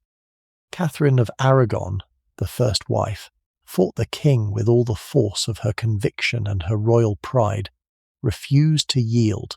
insisted to the end that she was his true wife, and was destroyed for it, stripped of her title, separated from her daughter, banished to cold remote houses, dying alone and wretched in her exile, broken by her own magnificent refusal to bend. Anne Boleyn, the second, schemed and dazzled her way to the throne, and then, failing to hold the king's love or give him a son, was swept away on false charges of adultery and treason and beheaded, the most spectacular fall of them all. Catherine Howard, the 5th, the pretty foolish girl, stumbled into the same fatal trap through the indiscretions of her youth and her recklessness as queen, and followed Anne Boleyn to the block. Even Catherine Parr, the 6th and last, the clever, careful survivor who outlived the king, came within a hair of destruction, very nearly arrested on charges of heresy, saving herself only by a desperate and abject submission to the king's authority at the last moment. Every one of them, save Anne of Cleves, either died or was destroyed, or came within a breath of it.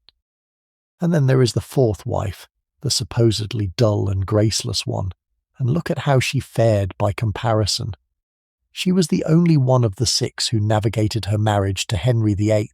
and came away from it entirely unscathed, indeed positively enriched, with her life, her liberty, her fortune, her honour, and her peace of mind, all intact and enhanced.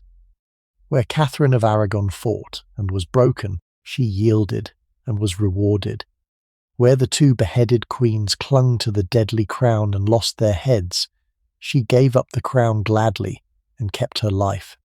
Where even the surviving Catherine Parr had to scramble and grovel to save herself from destruction, she sailed through her crisis with serene good sense and emerged richer and freer than before. She is the only one of the six who can be said to have genuinely won, to have come out of the encounter with Henry VIII better off than she went in. And she did it not by fighting or scheming or enduring, but by the simple, profound wisdom of knowing what to hold and what to let go. This is why she deserves to be rescued from her cruel legend and seen for what she truly was, the wisest and most fortunate of the six, the great survivor, the one who understood the game better than any of the others and played it to perfection. The brilliant ones, Catherine of Aragon with her learning and her pride, Anne Boleyn with her wit and her ambition, were destroyed. The young and foolish one was destroyed. Even the clever survivor nearly went under. And the one history remembers as the dull foreign reject, the Flanders mare, the failure, was in truth the only unqualified winner of them all. The one who walked into the most dangerous marriage in the world and walked out again with everything that mattered, her life and her freedom and her fortune intact. The last shall be first, the old saying goes, and in the strange reckoning of Henry's 6 wives, the one the world ranked lowest, the rejected fourth, turns out on honest examination to have come out highest of all. That is the truth that the cruel nickname buries, and it is the truth to carry away from her story. Let us pause, before we let her go, on the deepest question her story raises, the question of what kind of sense it was that carried Anne so safely through so much danger, because it is worth understanding and worth taking with us from this long evening together. We are used to admiring a certain sort of greatness, the greatness of those who fight and refuse and stand firm, who cling to their principles whatever the cost, who would rather die than yield. Catherine of Aragon had that sort of greatness, the magnificent unbending pride that would not bow to the king, and we admire her for it, and rightly, for there is something genuinely noble in her refusal to be moved. But Catherine's greatness destroyed her, broke her on the wheel of her own conviction, cost her everything she had and everyone she loved, and won her, in the end, nothing but a lonely death in a cold house and the cold comfort of having been right. Anne's clarity was of an entirely different kind, less admired, less celebrated, less the stuff of legend, but in its own way just as profound, and in its results far happier. Anne's wisdom was that of knowing what truly mattered and what did not, of seeing clearly which battles were worth fighting and which were better surrendered, of valuing the substance of a good life over the trappings of a grand one.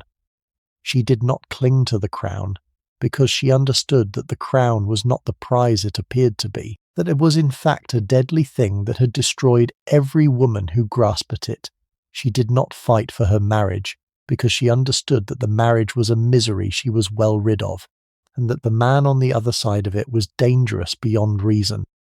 She read her situation with a cold, clear eye, stripped of vanity and pride and wishful thinking, and she saw the truth that the prouder women could not see, that survival and freedom and peace were worth more than any crown, and that the way to win them was not to fight the king, but to give him exactly what he wanted. It was not a glamorous gift, not the kind that inspires songs and legends, but it was real wisdom, perhaps the deepest kind, that of seeing things as they truly are and acting accordingly, without illusion and without self-deception. And there is something in Anne's example that speaks to all of us, across the 5 centuries that separate us from her, something quietly consoling and quietly instructive.